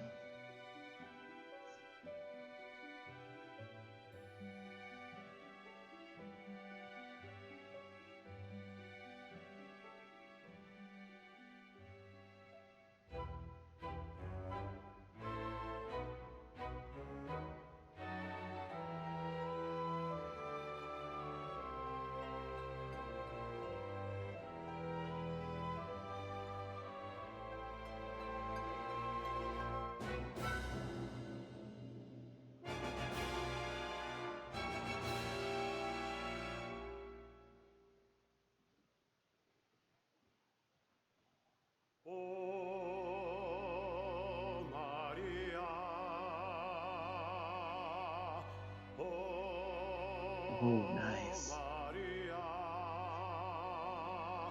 My beloved, do you hear my words whispered in your ear, as if I were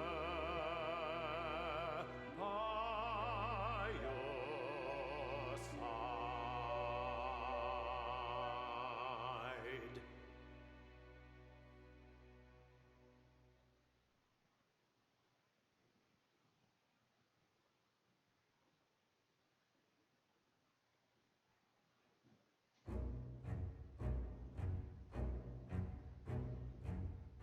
I'm gonna go check on things in the dressing room. Oh, I hope this works. Go on, give her some encouragement. Huh? Why is everyone singing? Sabin obviously does not understand opera. Gao says a pretty song in the original. The letter mysteriously disappeared, but will reappear soon.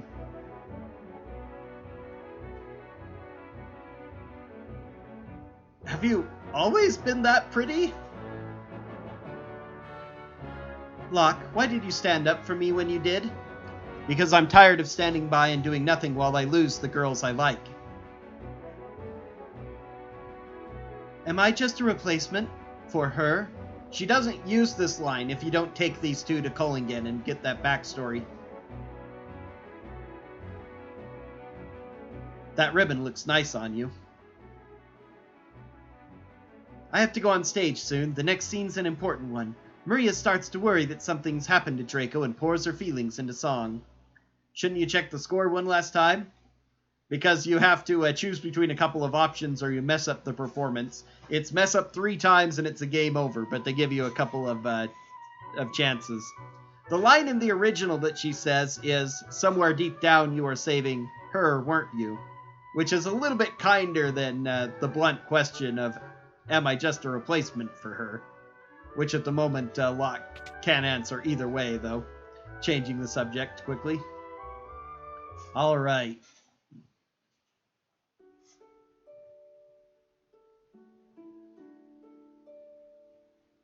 The Western armies were defeated, and Maria's castle fell into the hands of the East. Forced to wed the Eastern Prince Ross, Maria still thinks only of Draco as she gazes at the stars each night.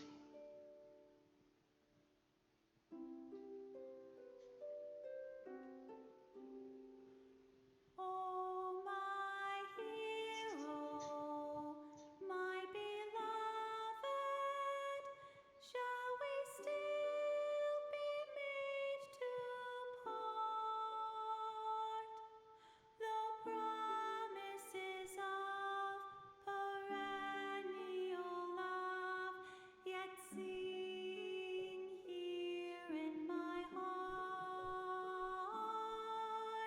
I'm the darkness, you're the starlight, shining brightly from afar. Through hours of despair, I offer this prayer to you, my evening star. Must my final vows exchanged, be with him and not with you? Were you only here to quiet my fear? Oh, speak, guide me anew.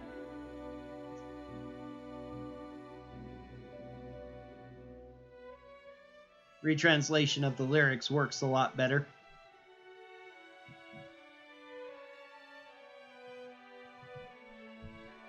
I love the fact that they did get actual singing for the song in multiple languages. Come, Maria, dance with me. Oh, we're actually dancing instead of just moving around on a stage. Nice. Ha ha ha.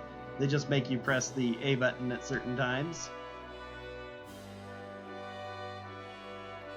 They handle all this movement automatically for you too, which might as well. It was kind of a silly part of it.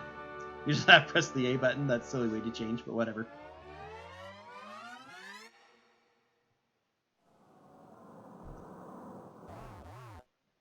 Oh, that's interesting. So I'm supposed to press it at that point? Yesterday was a royal mess, but we managed to keep the stage. Okay, let's make this happen. I have never actually messed up before. I was supposed to press it at that point, I guess. That was not well choreographed.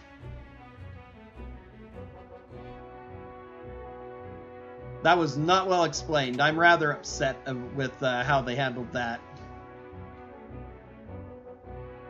Don't slip up this time. Oh, God, that seems so mean. Shouldn't you check the score one last time?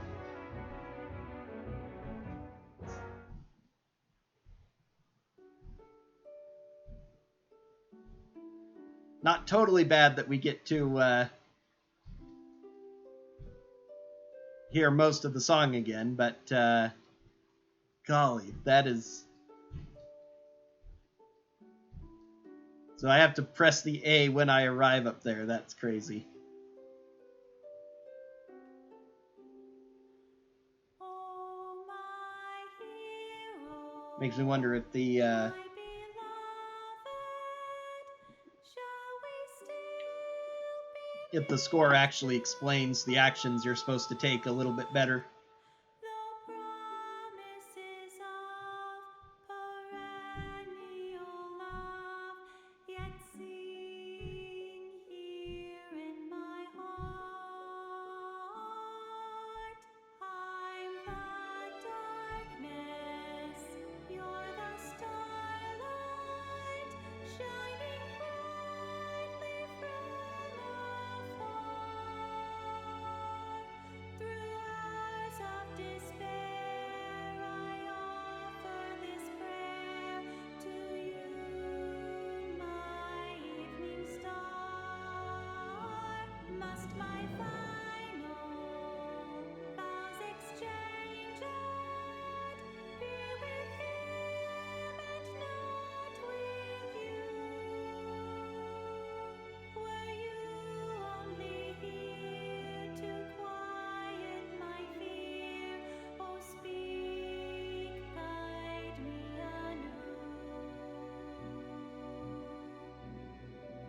Now on the SNES, you didn't actually have to use A to select the line. All you had to do was hover over it, and after a time, it would automatically select whatever you were hovered over. But I'm not taking a chance at that in this.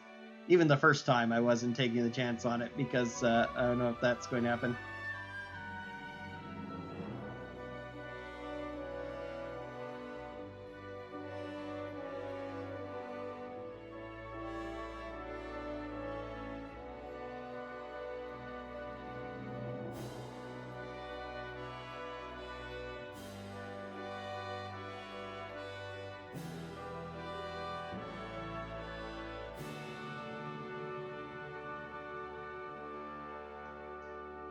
I am thankful I do not know what I didn't do differently this time.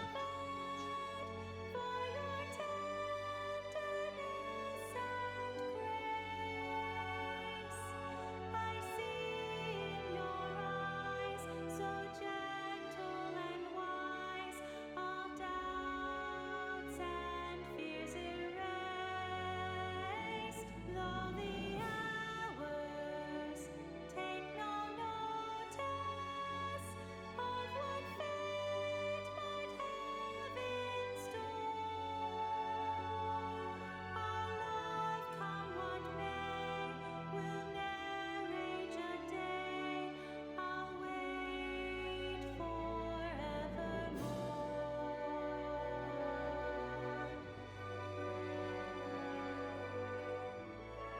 Nice little shooting star.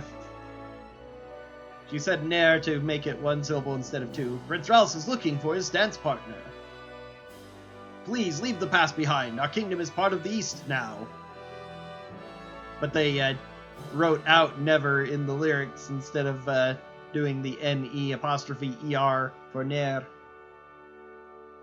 Nair is a abbreviation you'll only see in music in order to cut something to one syllable instead of two, and it's pretty much for not done in modern songs anymore. You'll see it in like hymns and stuff, and of course old-fashioned opera type things like this. But I don't think any modern song written in English has ever used a Nair contraction. Not going to have Pillar Lady in this improved background graphics.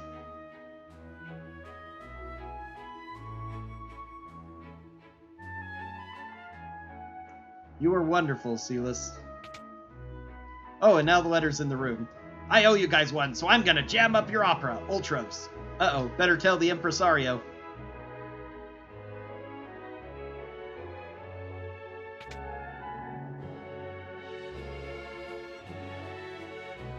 What?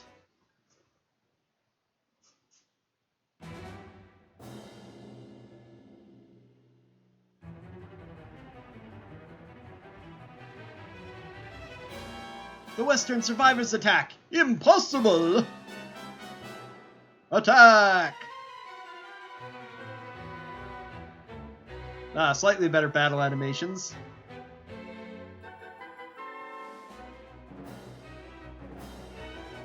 Wait!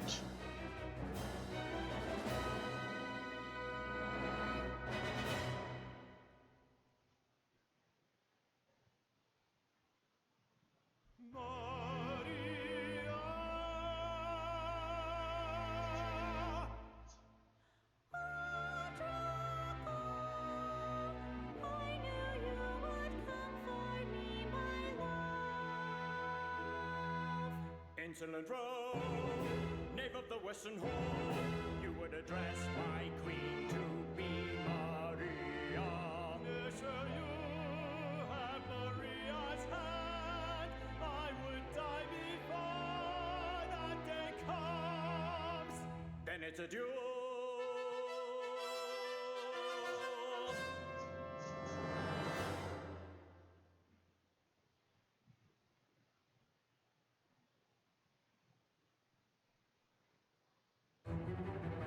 But how is he planning to disrupt the opera? With that? 4-ton weight. Wahaha, let's see if Maria can shrug this off. Yeah, this is heavier than I thought. It's gonna take me 5 minutes exactly to push this thing off. So we have 5 minutes exactly to go stop him. We haven't a second to lose. Talk to the stagehand in the room up on the right. He'll help you get up there. Leave it to us. Not necessary, but sprint shoes might actually be useful at this point. Impresario sent you. You need to get up to the catwalks. Lower the switch on the far right, but don't touch any of the others. If you do, you can turn off all the lights, which messes with things and can mess up.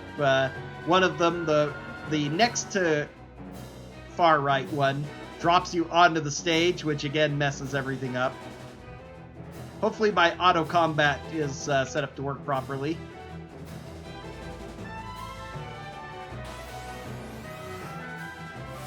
Yes, it is. Excellent. Although I think we're in the front row again, but whatever.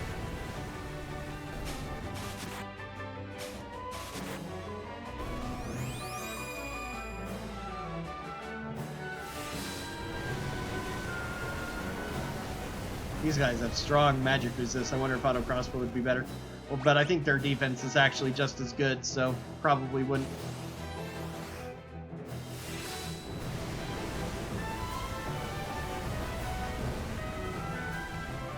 It's not a very tight time limit, though. You could easily kill all the rats if you wanted to for the decent EXP and stuff they give. Oh, we're actually in the back row. That's interesting. Time is paused while I enter the menu. Seriously? Wow. Okay. Oh, actually, it doesn't matter because rows don't matter when you surround them anyway. Huh? Oh, rats! Woo. Bonk.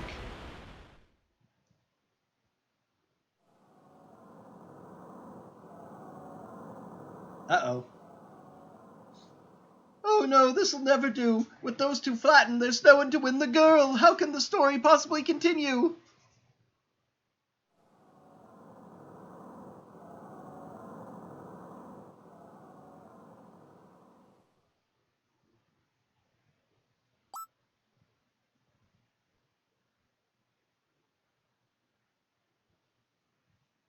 Neither Draco nor Ross will win Celus's hand. It is I, Locke, the world's premier adventurer, who shall take her as my wife. Except she's supposed to be Maria, not Celus. Oh dear, what dreadful acting! Silence, knave! You stand in the presence of octopus royalty. A low-born thief like you could never defeat me. I challenge you to a duel. Might as well make the most of this. Music!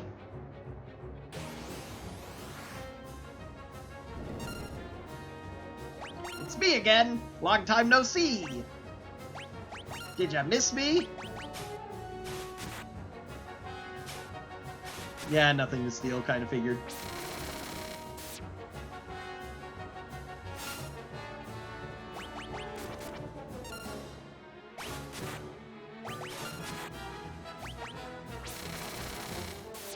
But the fire knuckle, which does fire damage, and attacking from behind his physical attacks are great. Thwarted again. I feel like such a sucker.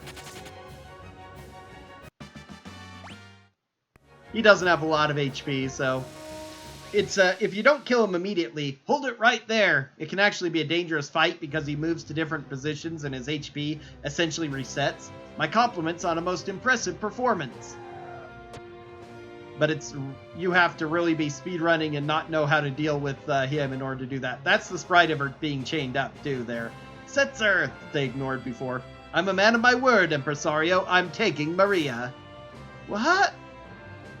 Unforeseen twists at every turn. Just as we think Maria is to become Locke's new bride, she's dragged off by Setzer instead. What fate lies in store for her now? Be sure to come back and see part 2.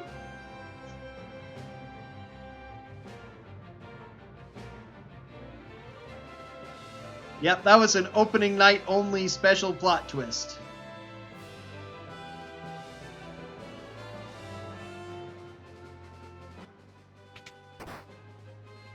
Don't worry, I'll give you plenty of attention later.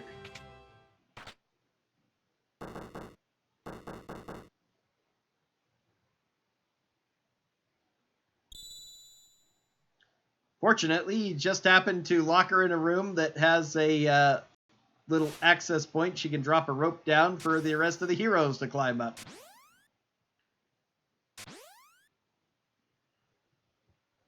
What a performance! You're a great fake actress, Silas. Enough. But the real show starts now. It's time for Act 2. Where's Setzer?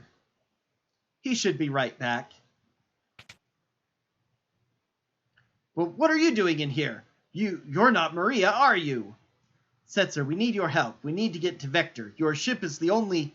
If you're not Maria, then we have nothing to talk about. Wait, we heard that your ship is the finest vessel in the world, and that you are the world's greatest gambler. I'm the King of Figaro. If you help us, you'll be well rewarded. Come with me. Then you'll... Don't misunderstand me. I still haven't said I'll help you. Silas still has Ramu, yep, although she's back to the front row. Business has been awfully slow lately, thanks to the Empire. You're not the only one suffering. The Empire has been toppling towns and villages left and right.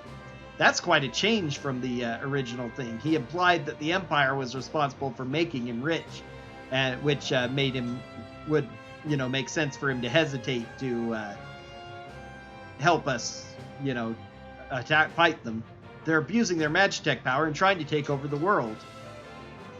My kingdom was allied with the Empire, until recently. Maybe you want to be a slave to the Empire, but I sure don't. Cyan makes note of the poisoning of Doma if you bring him. Gao doesn't say anything. Poor Gao.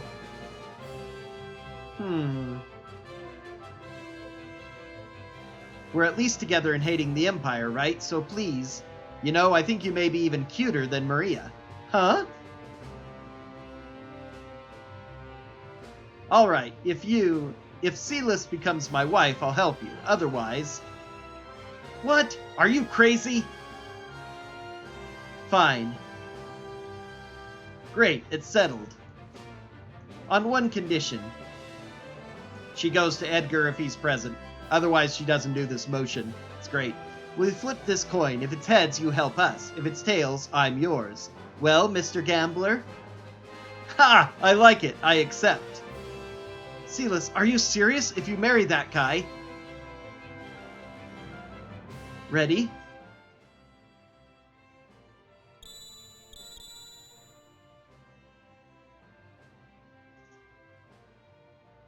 Heads. I win. Now it's time for you to hold up your end of the bargain. A valuable trinket indeed. I've never seen a double-headed coin before. That coin? Edgar, don't tell me! Of course, you only get that dialogue again if you bring both of them. So, the coin that Edgar used for the coin flip between them 10 years ago when they went their ways and Sabin left the kingdom. I'm afraid you've been hustled, Mr. Gambler, but that's part of the game now, isn't it? Ha! How low can you stoop? I love it! Alright, I'll help you. Gambling against the Empire with nothing to lose but my life. I haven't felt so excited in years.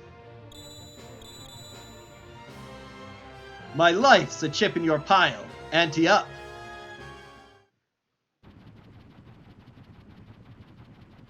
The line they stole and gave to him in Kingdom Hearts 2, which is the only cool thing about him in Kingdom Hearts 2. I can't believe this clunky old thing can fly. You sure it'll stay in the air? When things fall, they fall. Life's a game of chance. You play your cards and fate plays hers. They'll spot us in the air from miles away if we try to fly this thing into the Empire. We'd better land a safe distance away. That sounds like a good idea. I'll stay on board and keep the ship ready to take off at a moment's notice.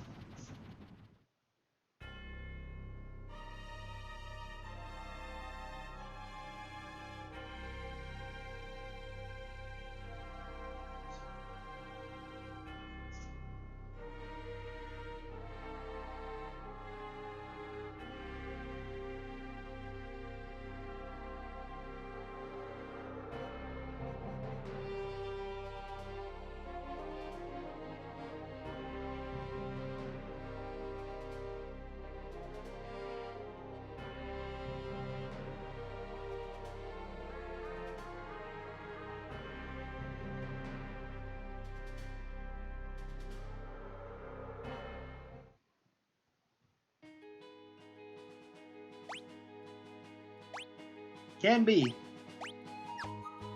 Alright. I really don't have much to do at the moment to change up my equipment. And hello and welcome. Yeah, I can finally buy teleport stones, but I don't think that I need any at the moment. Otherwise, it's the standard stuff that I'm doing fine with. Weapons here are possible. Let's see. Venom claws, which aren't as good as the fire knuckle I just got. Better swords for these two. What is this the equivalent of? Epee, I think, is what this was in the original game. Slightly stronger swords, but Sakura Dagger is again for Shadow that you can't even recruit now. Blossom is what it was called originally. I'm a scholar of ancient weaponry. Two weapons known as Ultima weapons were used during the War of the Magi 1,000 years ago. One was a sword whose blade formed from its wielder's strength. The other was a monster born for destruction.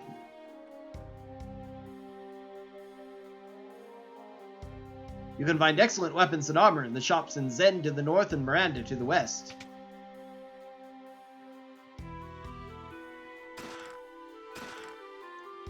Ah, that's right. These chests are originally empty. Let's see. Magic evasion plus 10. I'd rather keep my plus 5 magic helmet, though. Twist headbands, again, they're giving us, but green berets are better. Yeah, same armor here. If we take those trips, you can find decent stuff, but I'm probably not going to bother.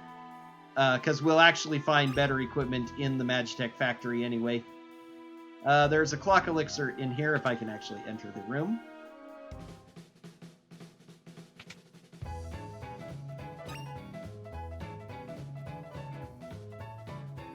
And again, most elixirs in shop, unless I wanted to pick up another earring or two, aren't really worth buying. The best relics are found.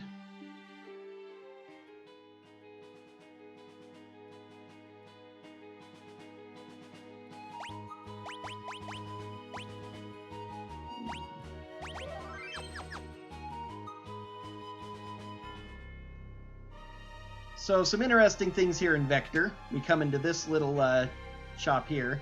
The shops here don't... This isn't a shop. We come in here and talk to this woman. Are you loyal to the Empire? No. What? These are Narshe guards equivalent. I don't know why they...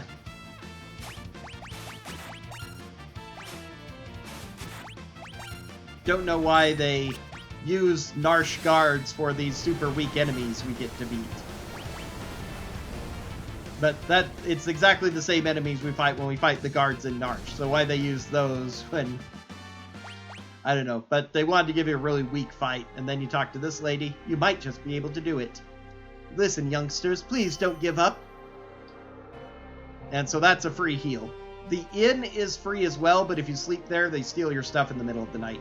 Sid, the director of Magitech Research, is a genius. He gave my son the gift of cure magic. I heard General Silas went over to the returners. Why join the side that has no hope of winning? And that's this kid. And Cure, who will actually heal the entire party 1 hit point at a time every time you talk to him. So you can get free healing that way as well. Unfortunately, we can't get into the Magitech Research Facility because those people are in the way. But what's this old man say? Shh, I'm a returner. I've heard all about you. I'll distract the soldiers. You use this box to climb up onto those girders and sneak into the research facility. Are you ready? Yeah, we're ready.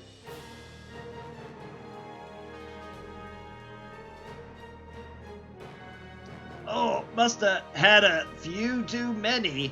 Get out of here, you bum. Of course, Nintendo of America censorship in the 90s. He couldn't act drunk. He was acting sick. I think I'm gonna spew. Oh, jeez.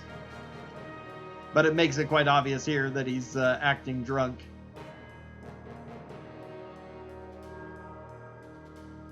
Although sickness can also lead to, gonna toss it all is the line he uses in the original. Amusing either way.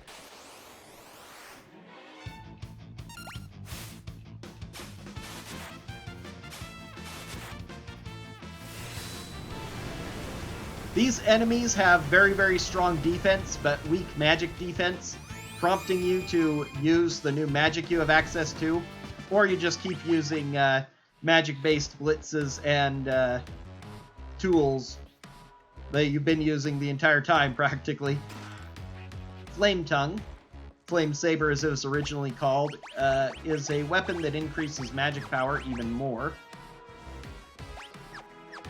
Let's see. Yeah, I'll put her back in the front row to use that.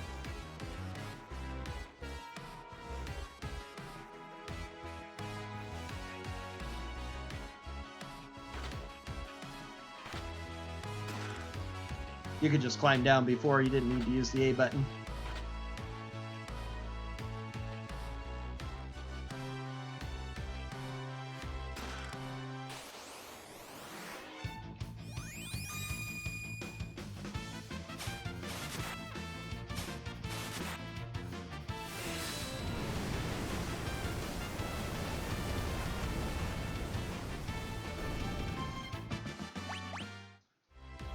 If you don't have this kind of setup, Magitech Factory can be very dangerous if you haven't got some powerful magic attacks to pierce through their defenses. Let's see, Thunderblade.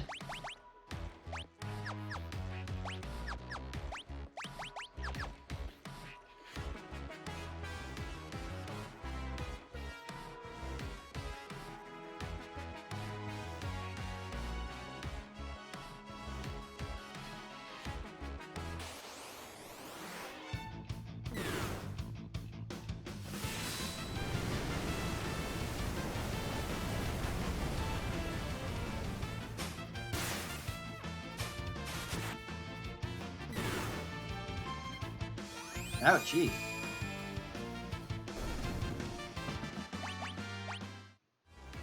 Learn some good spells. They go through that really fast. You've learned Cure by now, right?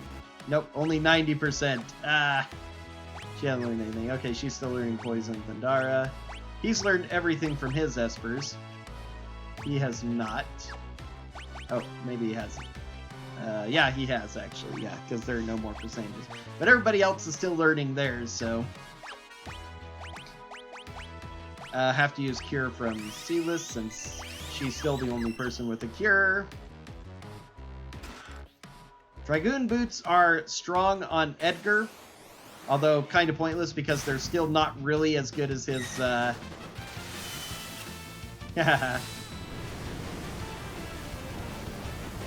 really doesn't make that much of a difference.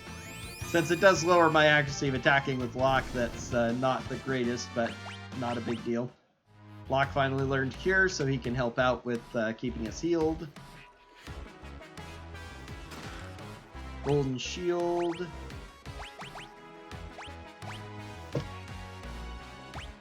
Let's see, that's a heavy shield, so it can only be used by Celis and Edgar and maybe Locke.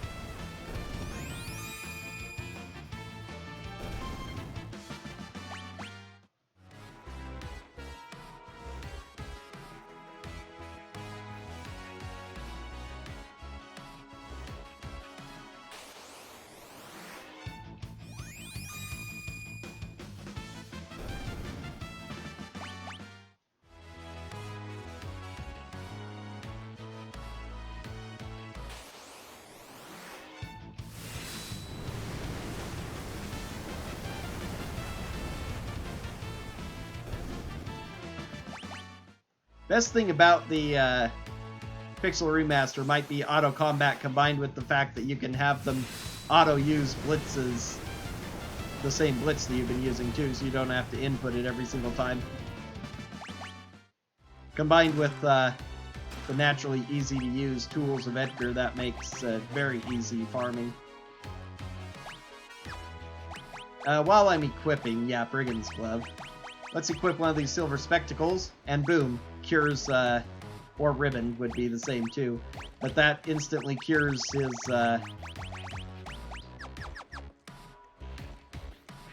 his blindness. It doesn't matter for Sabin, because there's no situation where it'd be better to attack than use blitzing from this point forward.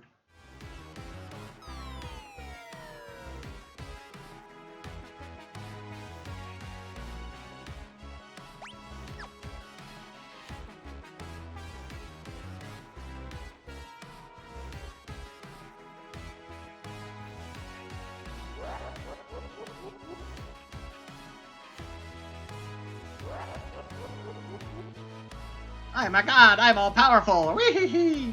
I'll collect more espers, I'll extract their magic, and then I'll revive the warring triad. Okay, that sounds a lot more ominous. He just says the statues in the old translation. I've already drained all your powers. You're useless to me now. You two, take a hike.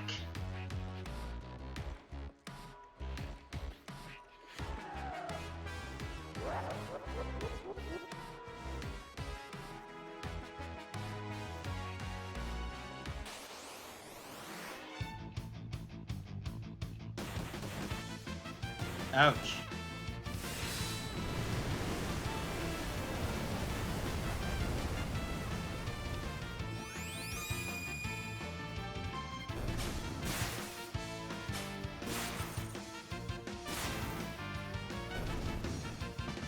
Enough chip damage.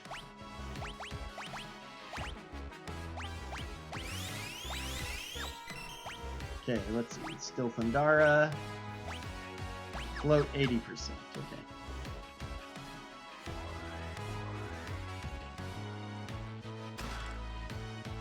Hint.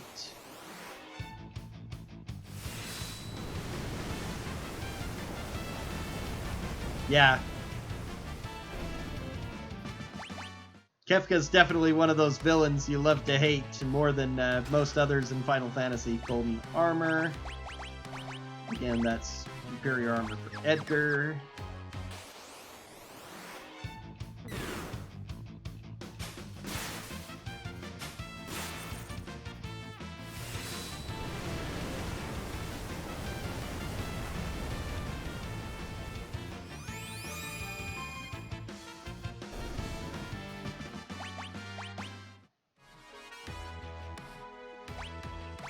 We got a tool? What was it? I wasn't really paying attention. Oh, a bioblaster. Okay. And a golden helm. Really not better than the green beret, though.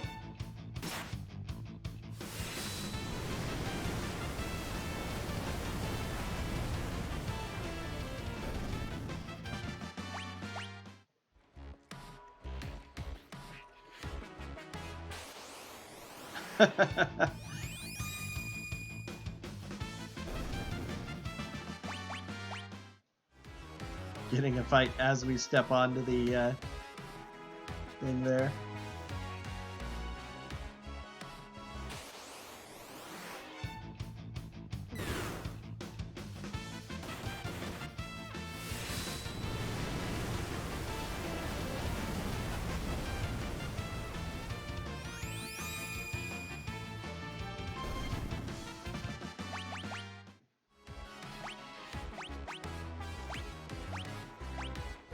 Okay, that's it for her, finally.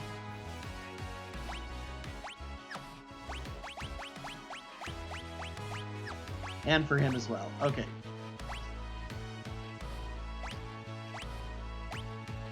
That's useful too. You don't have to unequip from everyone. You can swap around like that. Okay.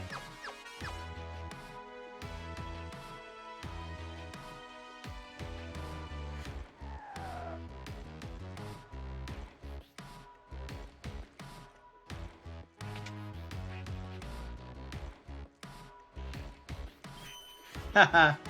Nice. That's the second time now I've seen them add a restore bucket to an area right before a boss.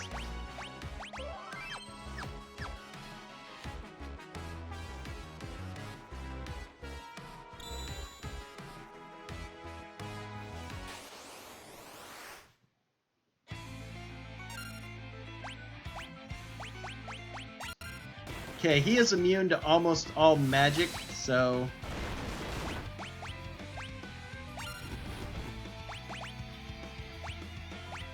She has not yet learned Lazara, unfortunately.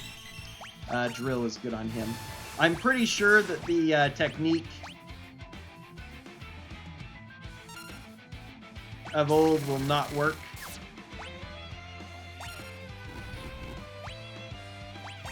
I could also Runic, and that would be pretty effective in this fight, actually.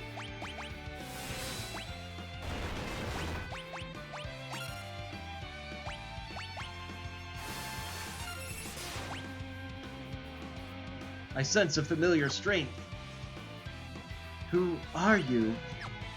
You have Ramu's power? Wait. We're Espers. I can see why Ramu entrusted you with his power.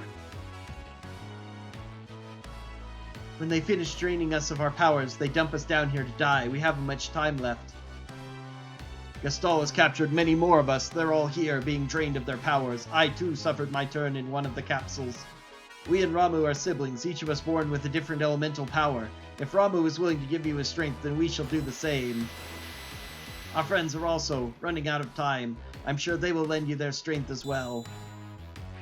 You can actually skip Ifrit if you want to. Shiva, however, is in front of the door, so you have to take it. Let's see. Does Shiva does Cure, but not Kira. Still the only source of Kira, so I guess I'll stick with Kettering for now. Oh, I didn't even notice that. Yeah, when you fully master something, puts a little star there too. Another nice little interesting thing. Yep.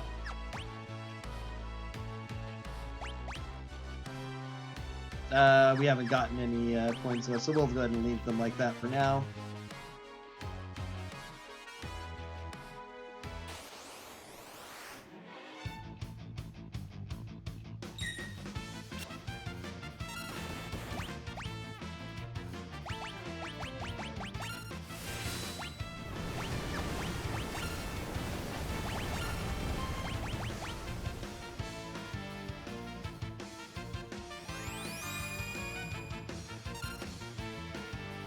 There are actually several you can. The first three you can skip as well. I think you have to take Ramu, but you can actually not grab any of the other three Espers up there as well and leave them alone. In speedruns of the game, they usually skip Kettering because it gives them, of the original game, of course, I haven't seen any Pixel Remaster speedruns yet, but they'll skip Kettering because it gives a convenient spot to unequip Espers, and Kettering's spell selection is essentially useless to the speedrun.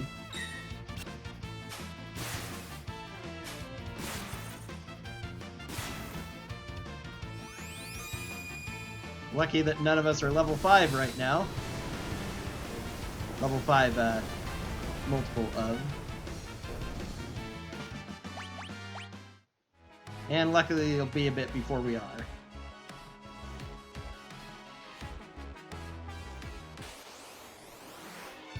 Lots of back attacks. Destroyers, huh? What a name to give to those.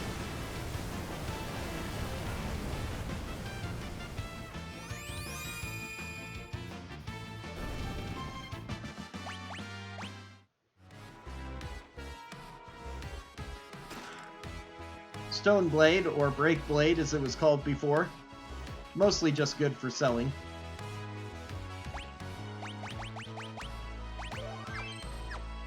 Shouldn't be a problem here with this fight, but...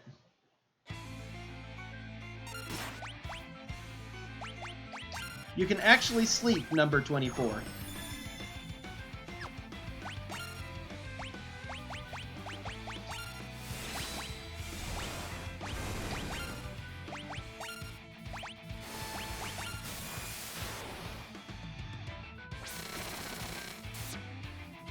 Does he start out vulnerable to lightning? Of course I do if he's still alive. He has a lot of HP.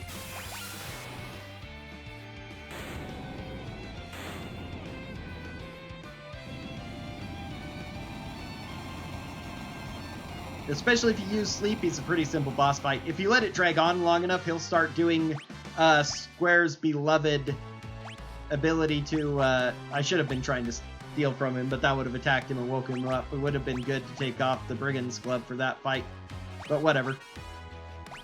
But if you leave him alive, he'll actually start doing the thing that Square loves to do with having enemies swap elements around, and so then you have to guess what they are or figure it out from the context of the battle. You wish to help us, but we haven't long to live. We will follow Ifrit's example. Our power we entrust to you.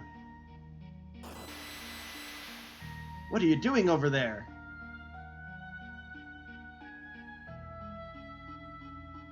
What are these?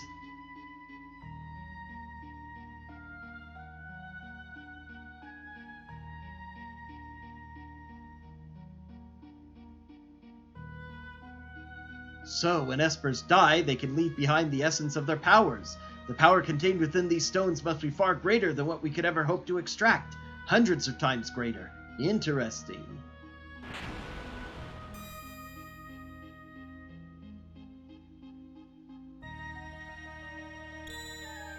Obtained Magicite. Professor Sid. General Silas, who are these shady characters? Your underlings? No, you see, Is it true you infiltrated the rebel group as a spy?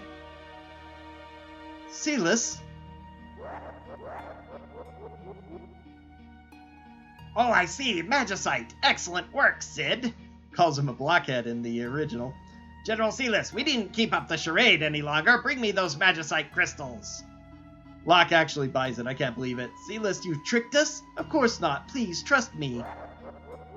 Hee, the sweet taste of betrayal. Oh, Silas, that's so you.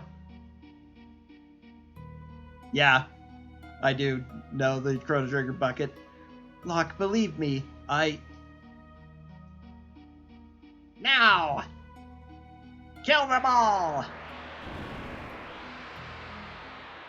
Locke, let me protect you for once, and maybe then you'll believe me. And she uses cutscene power that we don't see ever again. Silas, what are you doing? So stop!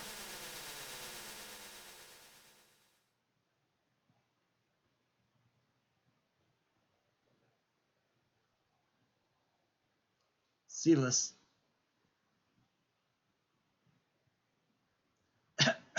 What happened? Oh no, this is bad. That blast reversed the energy flux in the extraction chambers. We need to get you out of here. Quick, over here.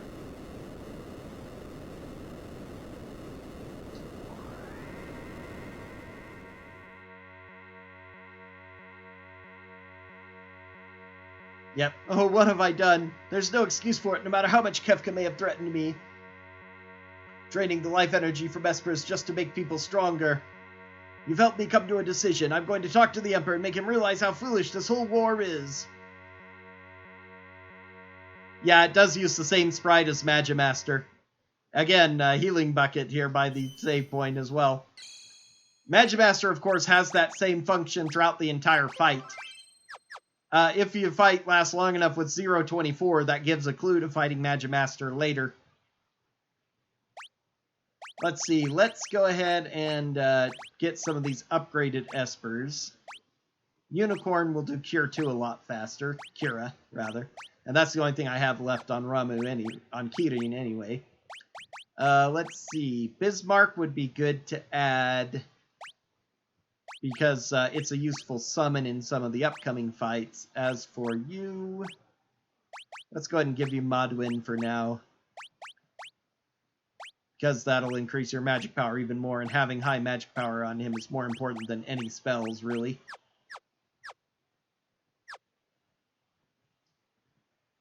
Silas, I've known her ever since she was a child. I doted on her as if she were my own daughter. But I also forced her to become a Magitech Knight. If I ever get to see her again, I want to apologize for all of my mistakes. Oh no, it's Kefka! Go! And I've already seen this scene, thanks to my friend playing through this at his own pace. It looks a lot better than the original SNES version. Okay, let's see. Flash, and you can run. Now we cannot run.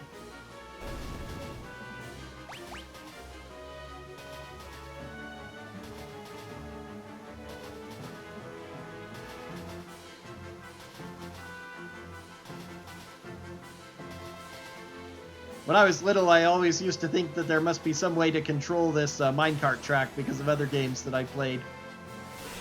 There's no such way, though.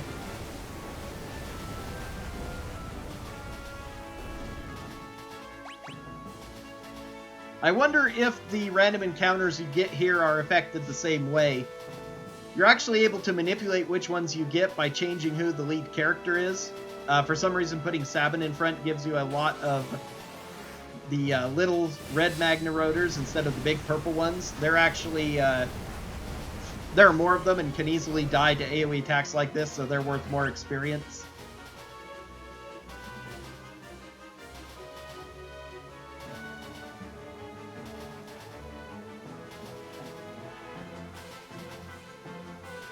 Since I am getting more of the purple ones, I wonder if it's still affected the same way. I really am, for the most part. They fixed a lot of the bugs from the SNES version and added a whole lot more bugs, which sometimes cause problems. But for the most part, it plays pretty well. The retranslations, for the most part, are pretty good. I have a mod that adds the original character sprites back in, because I just have nostalgia for them, but really in hindsight, especially with the way the game is presented, the new ones don't look that bad, so you don't even have to mod it if you're fine with the new sprites. But it plays pretty well. It's been a lot of fun. I love Final Fantasy VI, and this is a nice little new, relatively easy to get update. A lot of people are hoping they'll eventually put it on Switch, which should definitely be a priority, since they don't let you. I don't believe they have the old Final Fantasies in the Switch shop. Okay, here we are. Make sure to mug 128 and not his claws.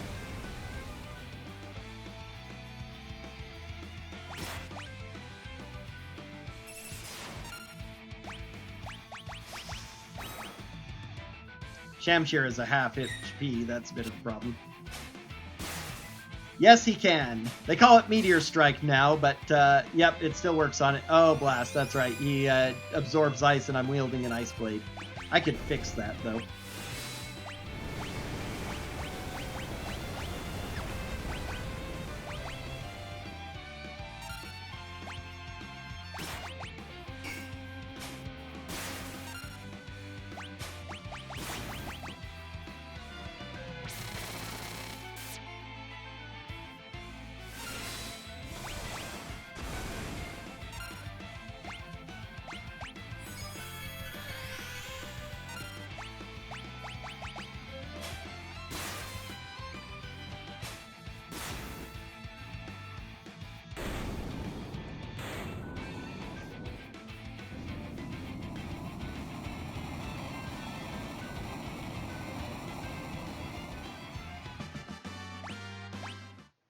You can indeed suplex the train, and I did indeed suplex it before throwing a Phoenix down at it.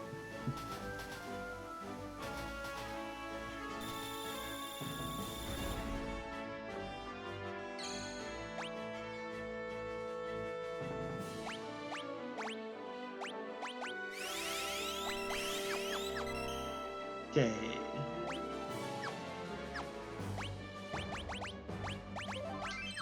I think I'll go ahead and keep this set up.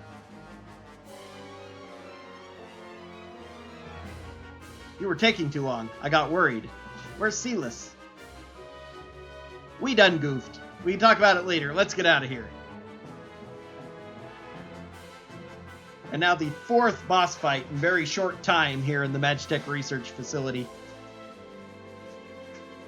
Crud, what a mess! They even left him with the line of crud, which is a really old-fashioned type of mild swear word. You're not getting away from me! They even used that line in the original and I made fun of it. Though personally, I do prefer that. I'm not big on vulgarity, so...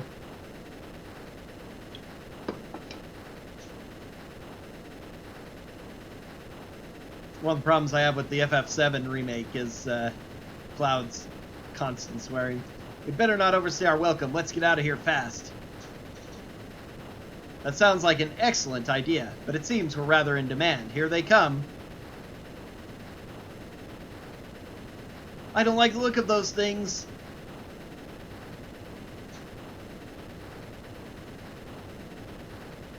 Whoa, what are those? Surrounded. One of them absorbs lightning, the other absorbs fire, so they're, let's see. Difficult to hit.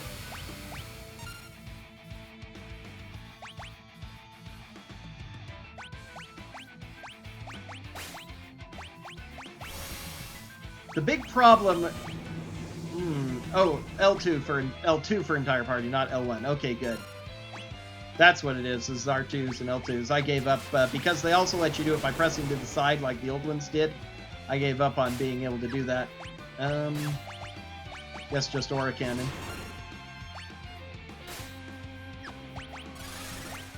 Flash.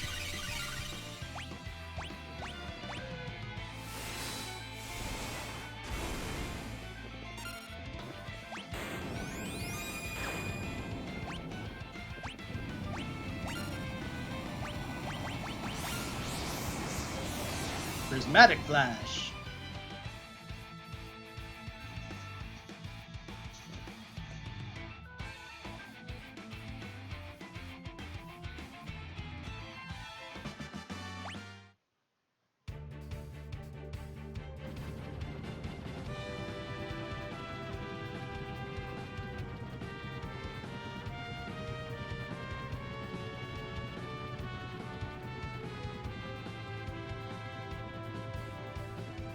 I'm worried about Terra. Let's head back to Zozo. Terra? Who's that? I'll explain everything on the way. About Terra, the Espers, the Returners.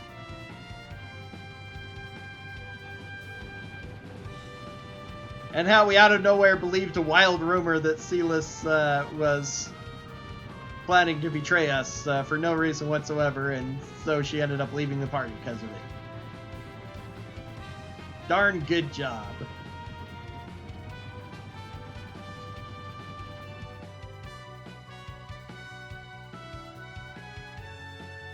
I guess no one, Narshe isn't important anymore because these two have been waiting here instead of in Narshe. Terra.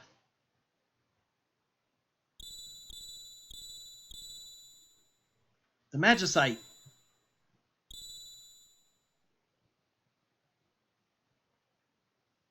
Father? I remember now. I was raised in the Esper world. Or was born there, rather. The Esper world.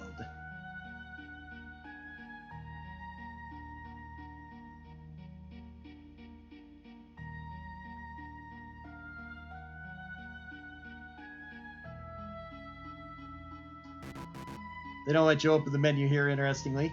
Madeline, someone's trying to come through the gate. Hey, pull yourself together. Wait, is this a... Return with her. Another but thou must situation?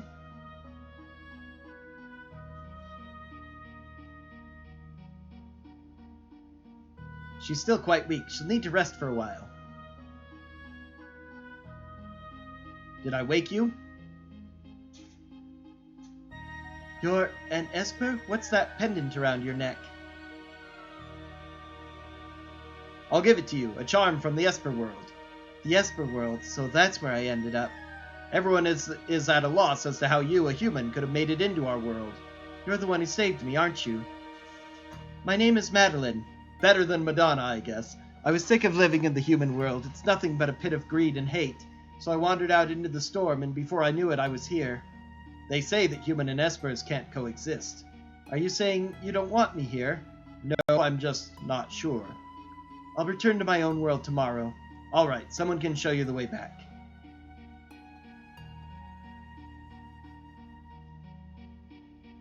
Partially because of this being an older game without ability to have a lot of information, but we have a really fast-forwarded romance between these two. That human already left. I wonder if she'll be alright without a guide. Of course, various of the Espers aren't happy about her. What's wrong, Madwin?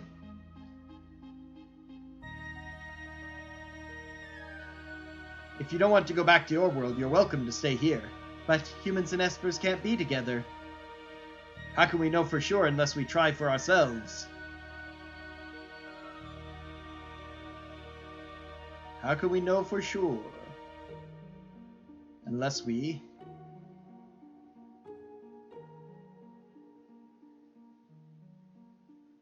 try for ourselves.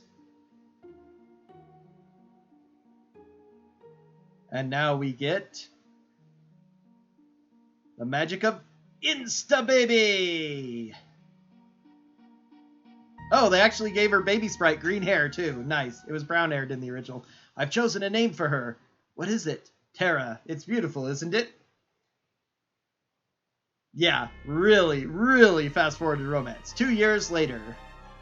Humans! The nexus between our worlds is opened again. This storm is just like the one 2 years ago.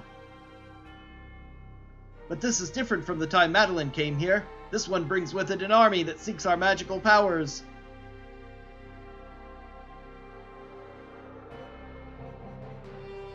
This is no good. Retreat to the Elder's house.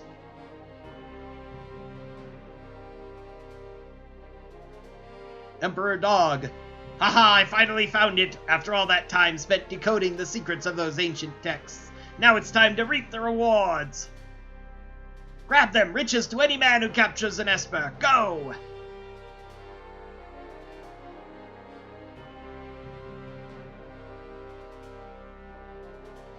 We've no choice. We must do the very thing we've been avoiding.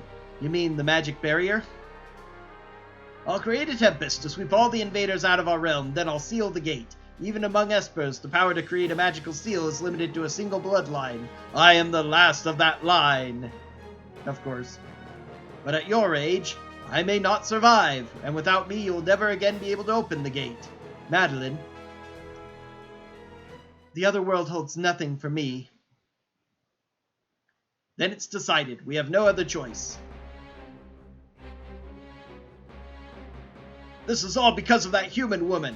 Nonsense. She could have led them here for all we know. Enough. But she's one of them. It'll only be a matter of time before she decides she wants our power. Oh no!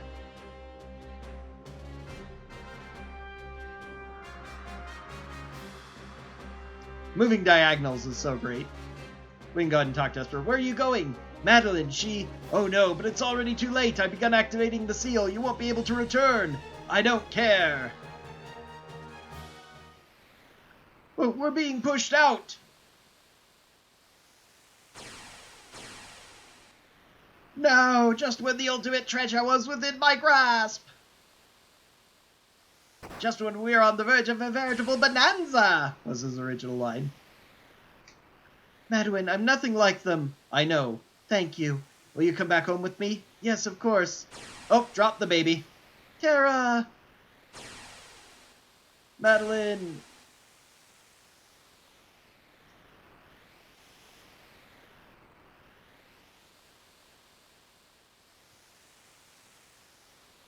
A human woman and a babe? Leave my daughter alone. Your daughter? Then she must be the product of a human and an... How fascinating! Wahaha! It looks like my dreams of building an empire may come true sooner than I'd ever imagined. No. Quiet! In the original, she actually asked him to take care of her baby, apparently not knowing who it was, but saying leave it alone makes a lot more sense. This world will be mine to rule! Wahaha! Okay, they make that more obvious that it's the Esper gate closing as well. It looked like curtains, I always thought, in the original game. Is that father's? So I'm the daughter of an Esper and a human. That's why I have these abilities. I should be okay now, if I can control this power as long as I only use it in short bursts. Gaston already knew the secret of the Esper's power back then. Those espers in the research facility must have been the ones they grabbed that day, and Silas's power came at the expense of one of them. The Empire won't get away with this. I'll hit that Emperor with a blitz or two. How are things in Narshe? Maybe we should head back and see. The airship's ready to go. Come on. So now we're going to replace Silas with Terra. Otherwise, keep pretty much the same party. Although Locke isn't very useful, it's not a bad idea to have him in the party for so much of the world, because you have to have him for so much of the world anyway. Oh, by all means, take a turn at the wheel. Let me teach you how to fly. Blah, blah, blah. Whoops.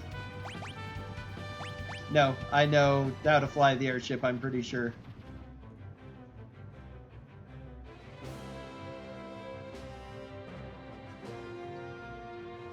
So there's a free resting point here.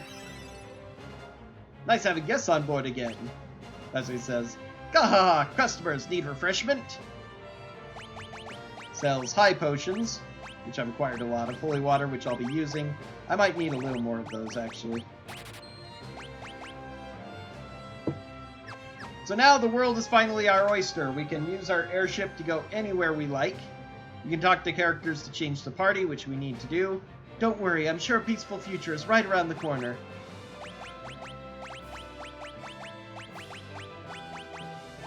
Otherwise, still keeping the Figaro brothers. But even though Locke isn't all that useful in his base abilities, the fact that you're required to have him for so much of the World of Balance means that it's not a bad idea to have him in the party in a lot of opportunities.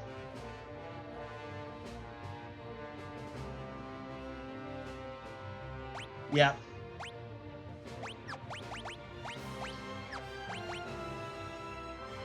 Alright, good and give her an Ice Friend, Neutral Shield, Magus Hat, and the Silk Robe for magic power, 47. Woo! Yep. FF6, along with Soul Calibur 3, has always been one of my favorite games, so... I put off buying this largely because I didn't like the new sprites that they had, so the minute I heard on our Worlds Collide Discord that somebody had made a mod to restore them, I was like, zip, I'm going to go do that. Let's see... They're all the same now. Okay, Terra, what Esper can we give her that would be good? Catoblepas. That's a D&D monster that they gave the name to. They called it Shoat in the original translation. Take the wheel. Never mind. Whoops. Wrong button.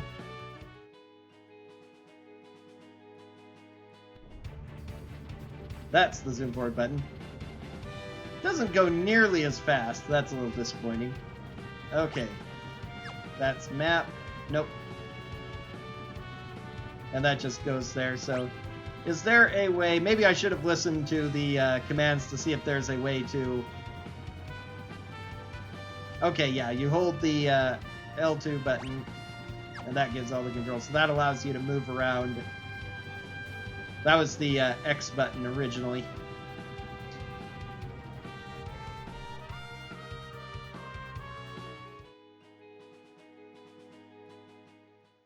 Okay, do I have 30,000? If I don't, I can, after spending a bit more. Yeah, I still have 30,000. So we can buy a couple of Espers here. And then go get another one. I'm going to go ahead and sell some stuff.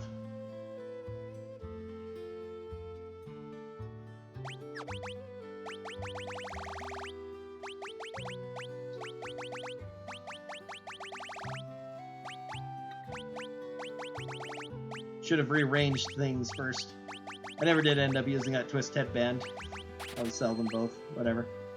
Oh, the white dress. That's what I need to put on her.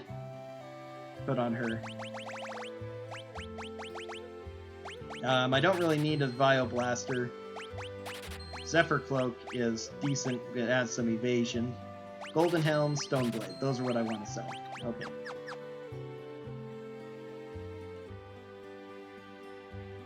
Okay, let's see how bad the auction house is in the remake. Looking for something special? Today's featured auction is just about to start. Okay, here's our next item up for bid. Woohoo! A piece of golem magicite. Do I hear 1,000? 5,000? 10,000?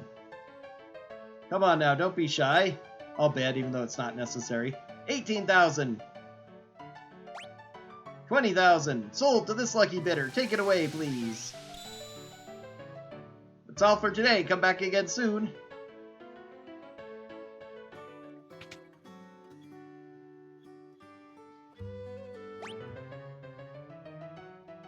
It goes pretty quickly. Ah, the talking chocobo. Talkabo. Haha. 7,000. I want it, Dad, please. No, you don't. Now pipe down. I want it. Buy it, Daddy, please. Pretty, please. 10,000. Do I hear any more bids? 500,000 gil. Sold to this lucky bidder. Take it away, please. Yay, thanks, Daddy. Yahoo! We got our treat for today. Let's go home. And it comes back again and can be sold again. So dumb.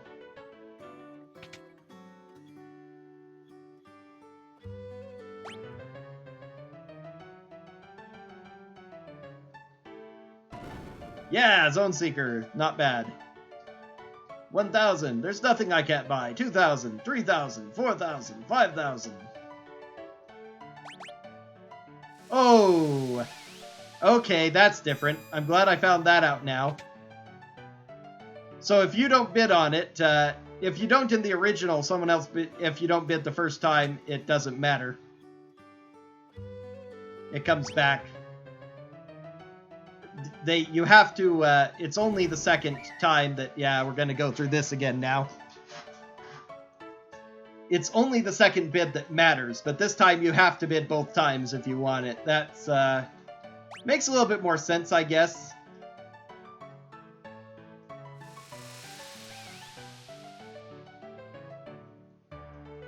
Very annoying thing to find out. Now I found out, so if you're playing it, you don't make the same mistake as trying to do exactly what you do in the NES version. It saves a small amount of time, so speedrunners going for it will not bid on the first one there.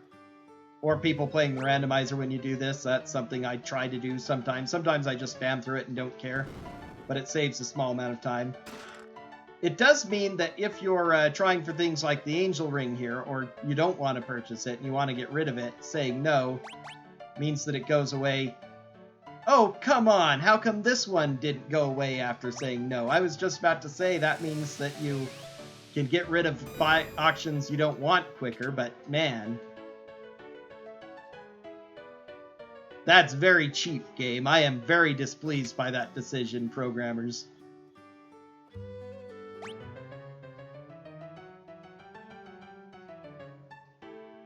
Now, unless they really ruined things, another Angel Ring. Zone Seek should eventually come back, even though it was sold. Just like the Talking Chocobo, nothing goes away until you buy it.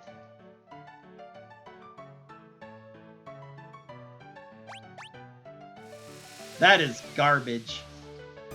That they force you to say it twice for regular items, but they don't let you get away with that with Espers. That is such... I can't believe it.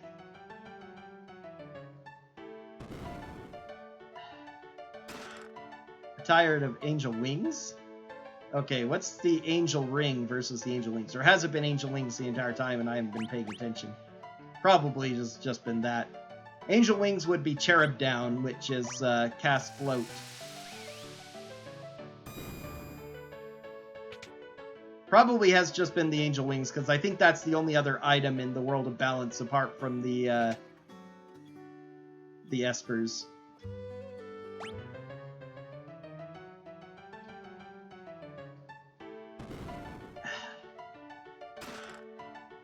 No, an Angel Ring is different. Interesting. I wonder what the Angel Ring is. Normally it casts Re-Raise, but I'm pretty sure there's no such relic in Final Fantasy VI. I can't remember what else this would be.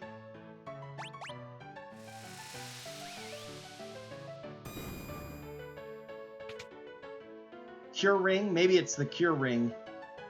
which is auto regen basically.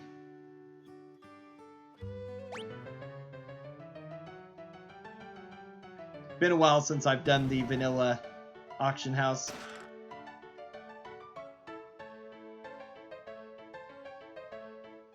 Yeah, I think that's a cure ring.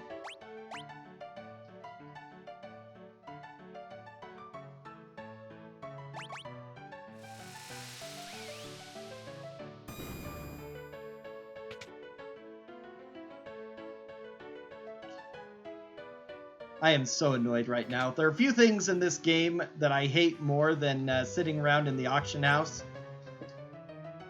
And getting the 2 espers in the first 2 out of the 3 was so great. And now I have to sit through all of this because the game's programming, they changed one stupid thing in the auction house and it was the worst possible thing they could change. Oh, I hate the auction house. At least it goes a little quicker. The text boxes, for the most part, flow a little faster.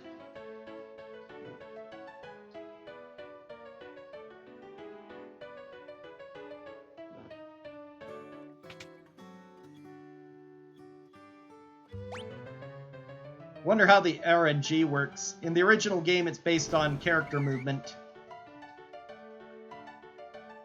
So there were spreadsheets that you could study. I never figured out how to make them work or study them, but you could track where the auction house is by watching as the NPC girl outside move around. And that would change the RNG of what the auction house is going to have. So if you knew what the position was and what her movements were, and went in and out quickly enough, you could manipulate the RNG of where she's going, of what you get based on where she's going. I wonder if it works the same way here. Doesn't seem to, because she hasn't been allowed to move.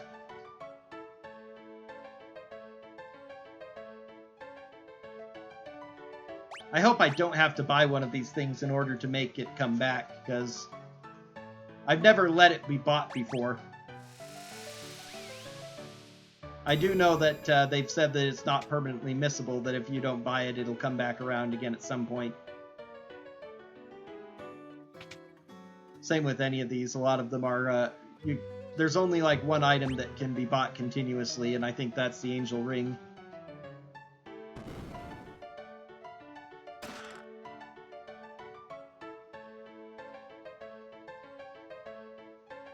Or maybe it's the wings that can be bought continuously because it's the cheaper one.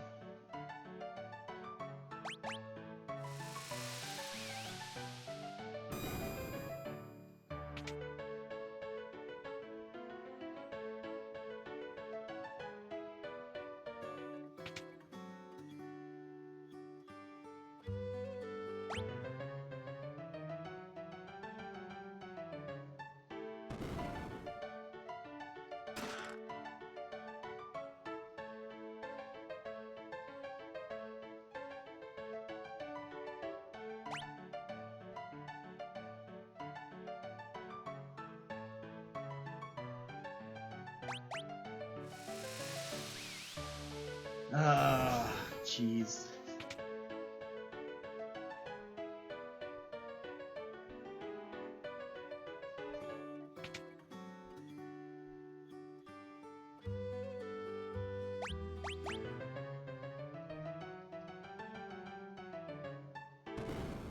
Stupid talking chocobo again.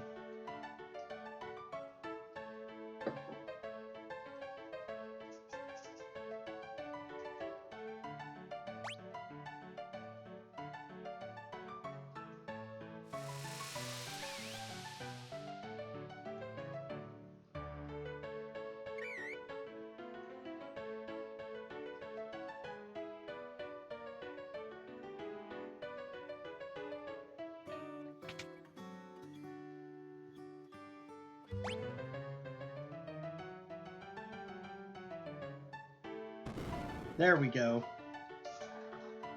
Finally! Zone Seeker is the more important one because it gives magic power +2, which there's only one other Esper that gives +2 magic power growth, or intelligence, I think it is here, or magic. Maybe it's just plain magic. I can't even remember. I mean, it's just it being magic power. Yeah, magic stat. They changed the name of the stats up in every Final Fantasy game and every translation of it.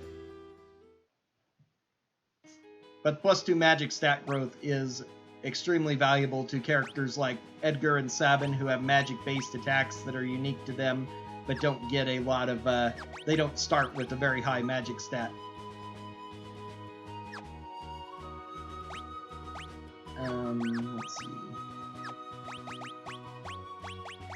Not silk robe, white dress is what we wanted. I need to get rid of the silk robes.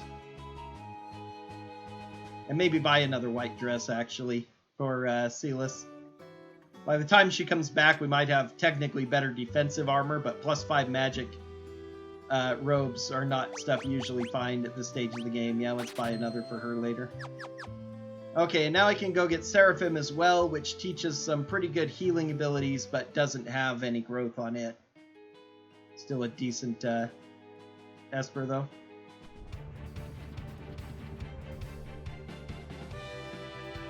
I'm muscle memorying the Nintendo buttons. The original SNES controls rather than these.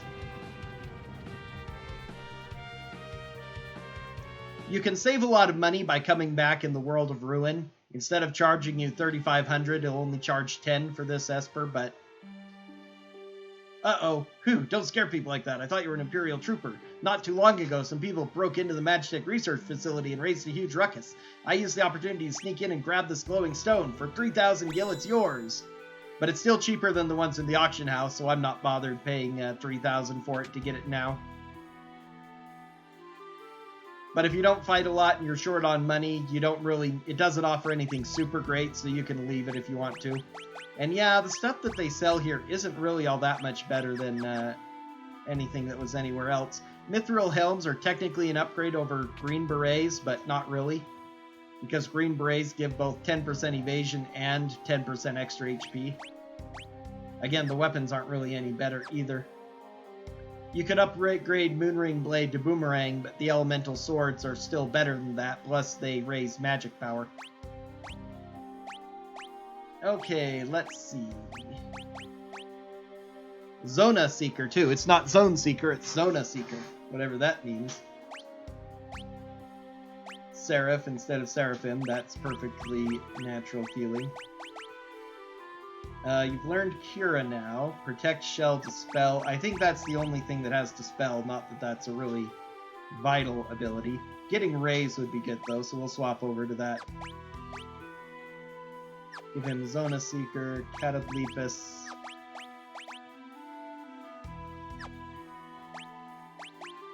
Let's have her do Shiva instead now, and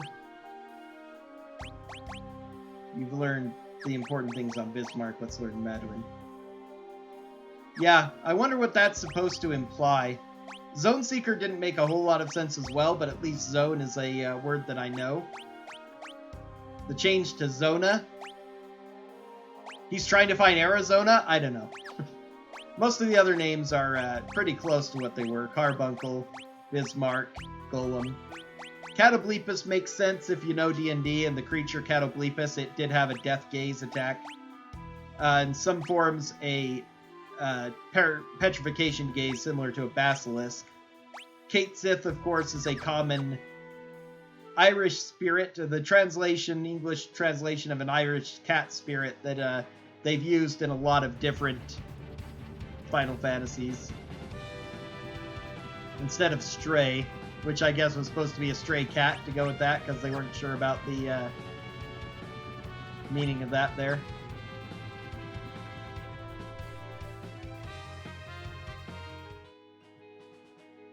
Seraph was a whole Seraphim, but they didn't even have the... We've been waiting for you. Please follow me. They didn't have the letters to put the full Seraphim, so they shorten it. They cut out the I. Just calling it Seraph is perfectly fine.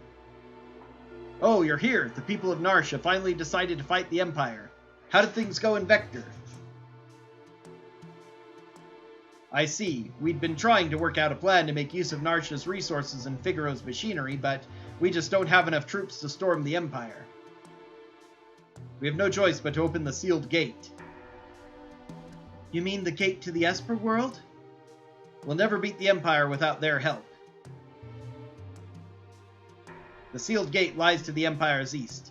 When we open it, the Esper can attack from there while we launch an invasion from the north. An attack on two fronts. We must re-establish the bond of trust that once existed between humans and Espers. The Espers must be made to understand, and there is only one among us who can make them. Terra. If humans and Espers were truly incompatible, I would have never been born.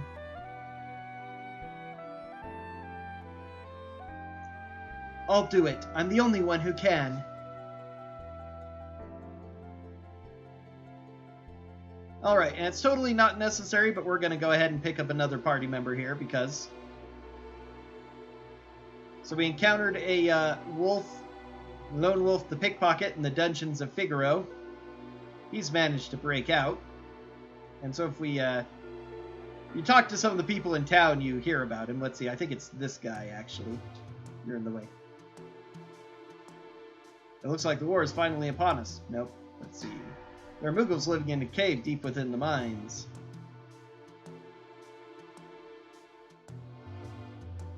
The city is warmed by the heat of our steam engines.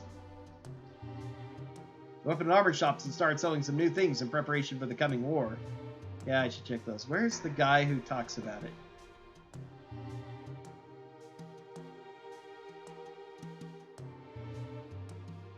It's kind of silly. It's totally not necessary to talk to the guy, but I want to find him. He actually had slightly more amusing comments than the original. Lone Wolf, the infamous thief, was sighted in town recently. I hope my treasures are safe. Oh yeah, that's the guy. He's the guy who owns the treasures. And if you talk to him before, which I didn't do, he'll say he'd like you to take the treasures before the Empire does. I wonder what he... That's what he said in original. I didn't talk to him here, so I'm not sure what he says. Gah! Caught in the act! It's unlocked now, but it's empty. And Lone Wolf gets away. I'm Lone Wolf the Pickpocket. This treasure is mine now. One of the more valuable relics in the game, a gold hairpin that halves the cost of MP for casting spells.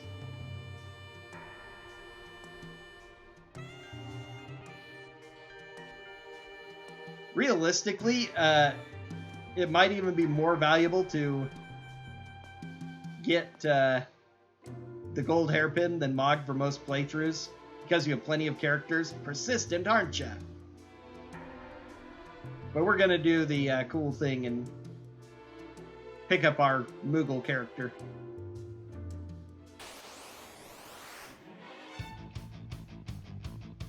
What a pointless back attack. Oh, whoops, that's right. We were last in a boss fight, so we aren't doing the right things. Well, he still was using Flash because there were multiple of them, just Flash.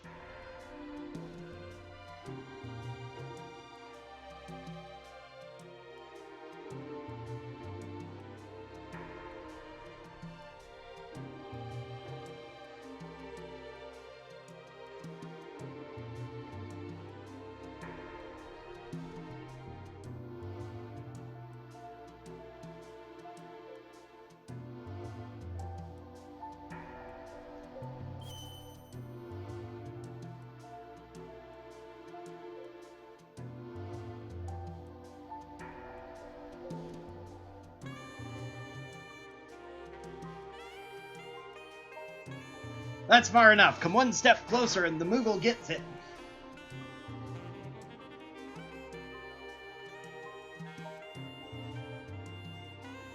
Woo! Ah, got a wild one. Hold still, you little... Wah! Gar, you'll never get this gold hairpin. Thanks, Capo. You can talk.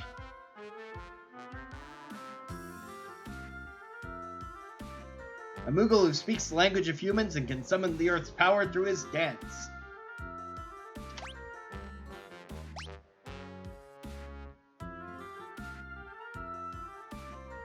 An old dude named Ramu taught me your language, Kupo. He kept showing up in my dreams and telling me to help you, Kupo, so I'm gonna help you, Kupo. If that's how it's gonna be, then take this! That's the exact same dialogue from the original. I still don't really get it. I'll wait for you in the airship. I actually, I think I really like Water Rondo Dance. That's my favorite by far, so I always think it's worth it to teach it to him because you can only do that in the World of Balance. It's the only place where you get the water terrains to teach him because your dances are based on fighting battles in various of the 8 terrains they divide the game into.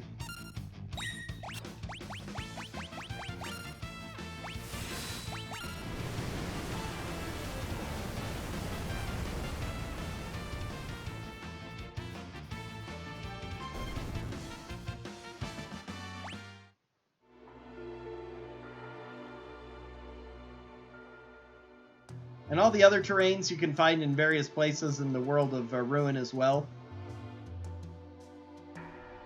But the water terrain only comes from the River Leith trip. Leith? The Leith River, I guess it is. Nope. I didn't want to do that. Oh. And the...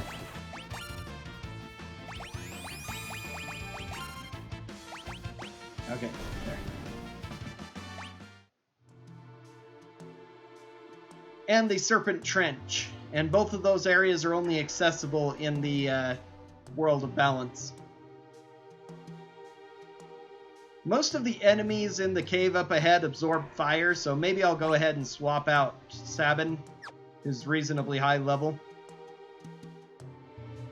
Although I'm planning to use mostly Revivify, but if I run out of them and decide I just want to auto-combat, and when I auto-combat in the early amount,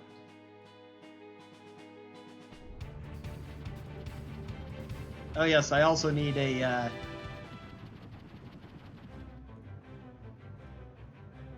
also need to check the equipment there.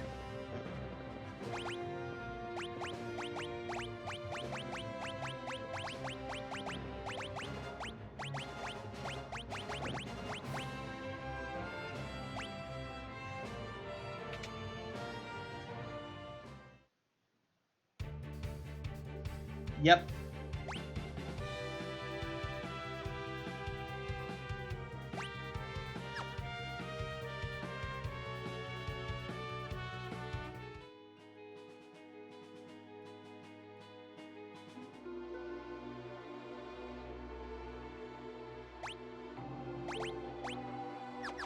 Yeah, he doesn't have any equipment at all.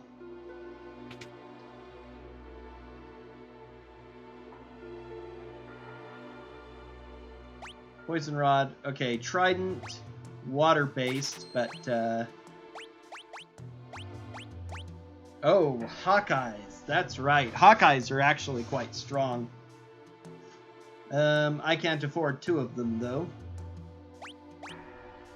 I'm just gonna keep... the elemental weapons get absorbed by so many things, though. What else can I get rid of now? Kotetsu, because if I equip him, I'm gonna give him better stuff. I can sell the Moonwing Blades. Other armor, Silk Ropes I can sell now. Kenbuki I can get rid of. Almost might be worth it to sell the White Cape at this point. Hyper Wrists are very expensive and not as valuable as you would think, so... Chain Flail is inferior to that Reunite. So at least 1 Mithril Shield.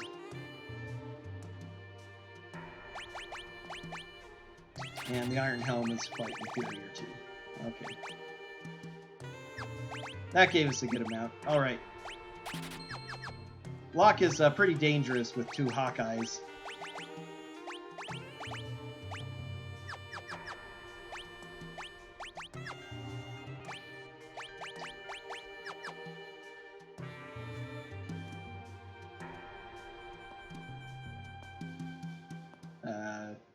Armor shop is over here.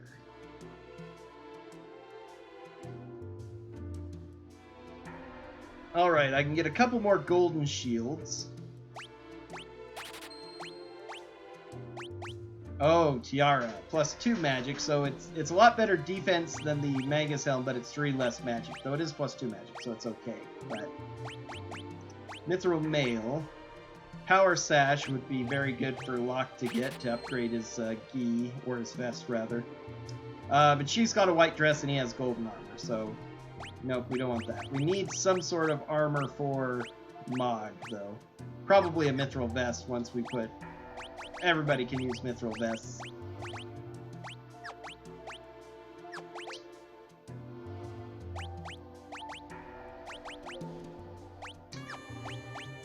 And he already has a golden shield, that's right. Okay. Oh, he can use the Magus hat. Alright. That's actually not bad. Because he has a decent starting magic anyway. So with +5 magic from a Magus hat, gets him up to 40, yeah. Pretty good magic stat. I need to unequip the rest of my characters.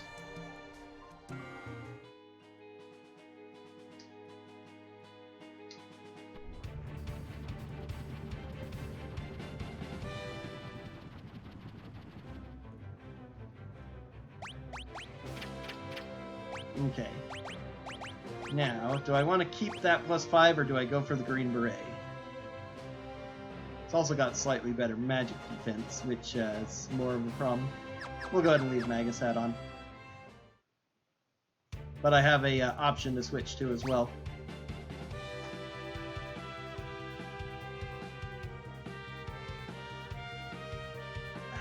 Doing that again. Every single time, it just feels so natural to hit the B button to move forward instead of the A. Or reverse that. Whichever. Okay, return our hideout.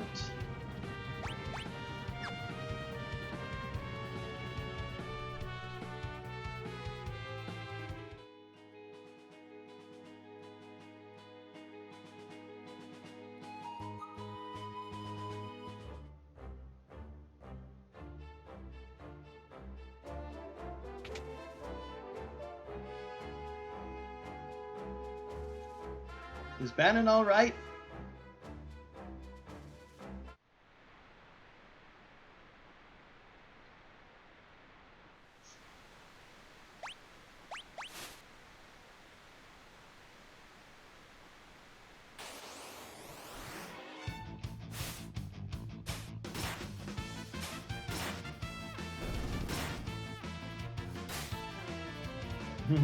Trident does water damage, which a lot of these monsters absorb, but not really that big of a deal, especially since they're relatively weak.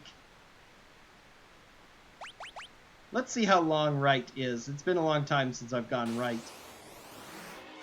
Pretty sure it's the longest way, but I'd like to make a comparison.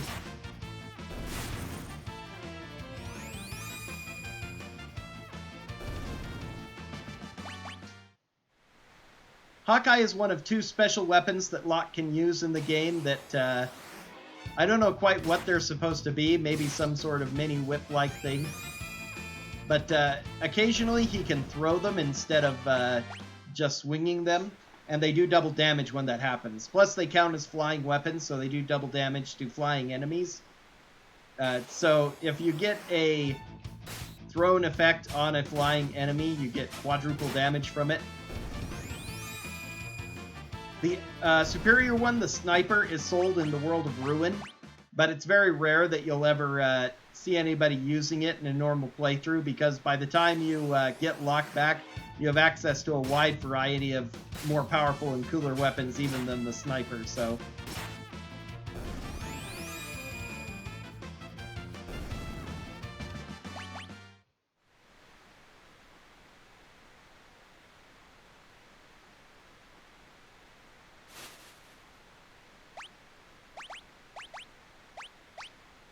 Water Harmony calls upon the power of the sea. Unfortunately, it does give you details of what abilities it has, but it's a pretty darn good dance. It's my favorite by far because it's one of the few abilities in the game that can deal water damage, which there are a few enemies that are weak to that and it's powerful against, as well as it being a strong water attack anyway, one of the stronger versions.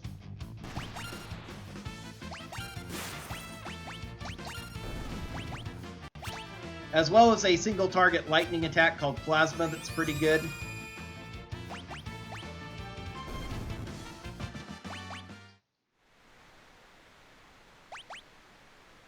and a decent heal as well.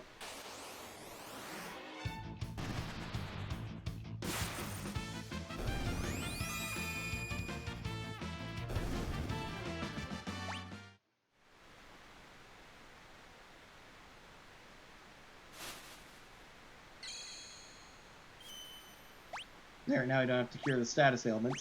Let's go ahead and put on a ribbon. And probably earrings, actually. Also, I should have an extra pair of Hermes sandals. I keep looking for running shoes because that's one of the most different names. Is the Hermes sandals to the running shoes. At least among items that I seriously like to equip.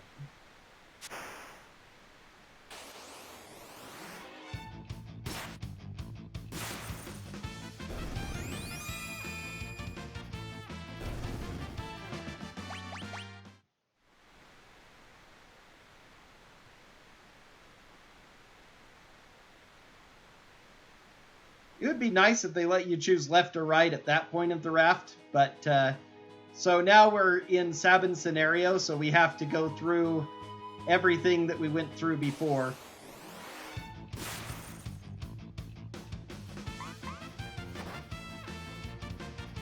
Stumbled.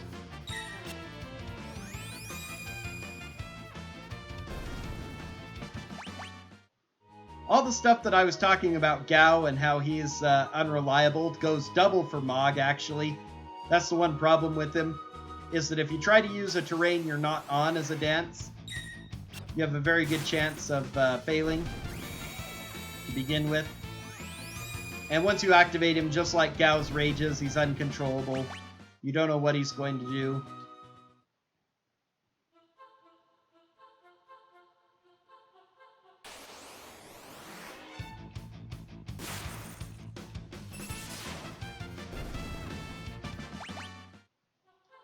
Oh, we learned something. Let's see. Oh, speaking of which, you need to put on an Esper as well.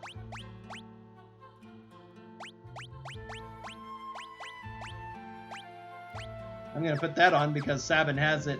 Usually when you used the, previously, in the original game, when you used the guy on the airship, the hat check function, to get rid of equipment on characters, it would actually get rid of their Espers as well. Whoops. Forgot that it's that much simpler.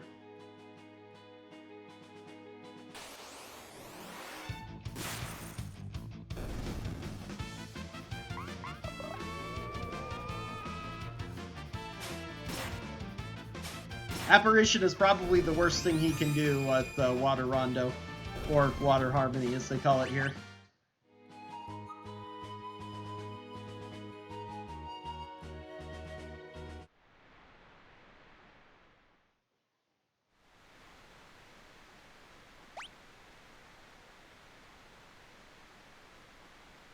Whee!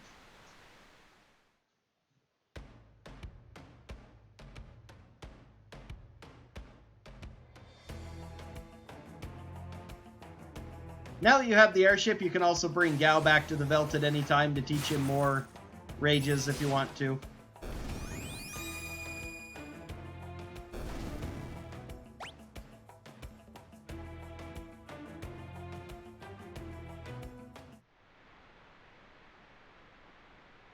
Alright, have a good one.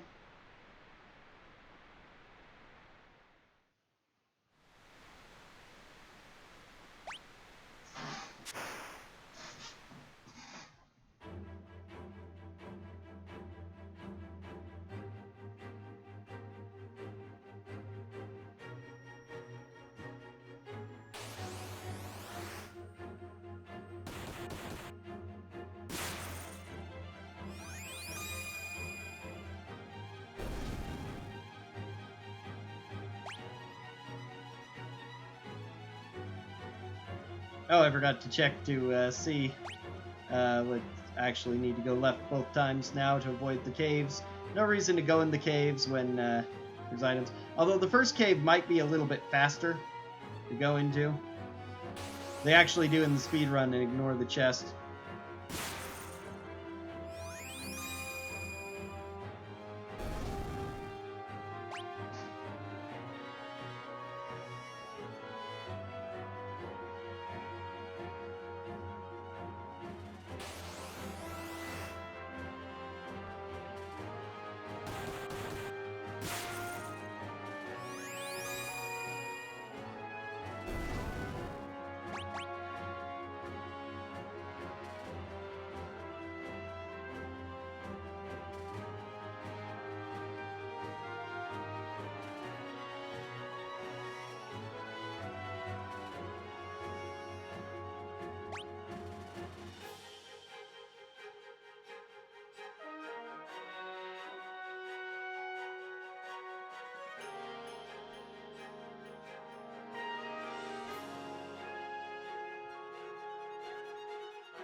Alright, she hasn't mastered. He's mastered Seraph. So Golem and Protect, or Unicorn to get the Dispel. Sunseeker does Shell, so that's faster. So the only thing I really need from that is Spell. I'll go ahead and learn it. And you haven't mastered yours either, so that's fine. What do you have left on there? Cure, which she already has. Rasp and Osmos. Okay, those will come pretty quick, though. Oh, wait, nope, can't go this way. Alright, now we have to take a boat back. This trip is quite crazy, and yeah, a lot of people who haven't done it probably aren't expecting all the stuff we have to go through to try and get Water Rondo. The only purpose of doing this is to do it, and it's a very long trip. Because now we have to take this boat back to South Figaro, and then we get snuck out of South Figaro because the Empire is still occupying it. Then we have to go back through Mount Colts to head up to the Returner hideout to get our airship back. Mount Colts will give us Earth Blues, or whatever they call it in this one, which is my next favorite. Town's crawling with Imperial troops. Gotta slip through without being seen. So they put us in a treasure chest, a trunk, as it were.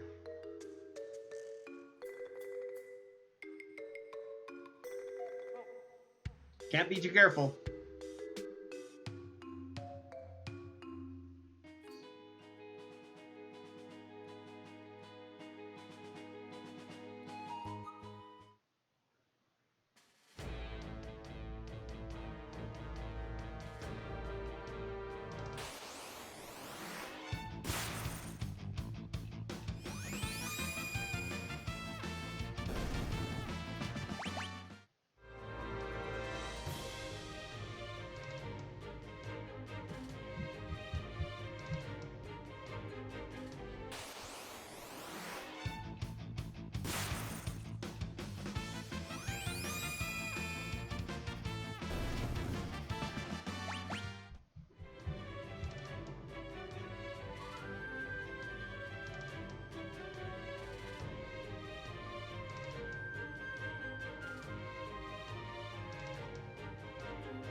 Keep getting all of our encounters in the caves.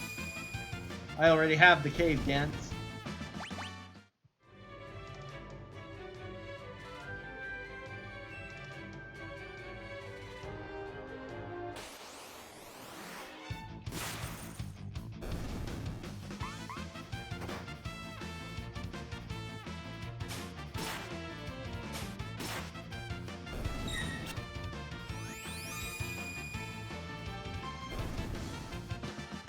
Learned Earth Blue, so they kept the name for that.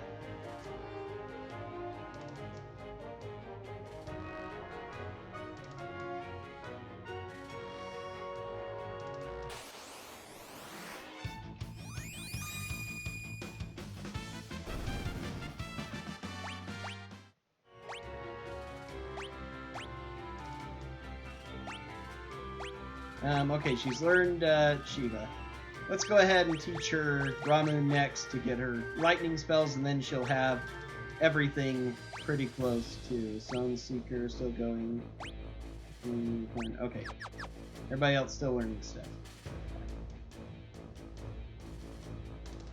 It's very nice having those stars to show when we master, because now I can swap out spells on the people I'm teaching them to a lot more quickly.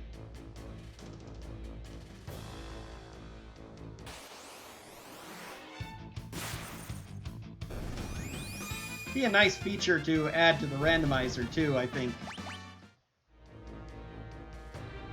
Because if you're like me and you like teaching magic to people and always having them learn something, because I feel like otherwise I'm wasting AP, or magic points as they call them in the old version.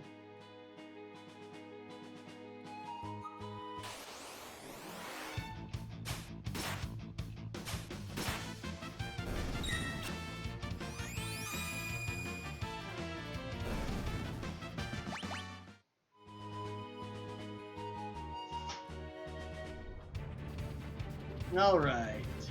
Hey, I used the right one this time. So this weird toroidal map wraps on both north-south and east-west, which shouldn't physically be possible, but whatever. So this looks like a good time to take a break before we go on to the next stage of our adventure. We're going to be leveling these four up quite a bit in the cave with undead. They give a lot of EXP. I'd level up more if I only had a couple of people, but eh.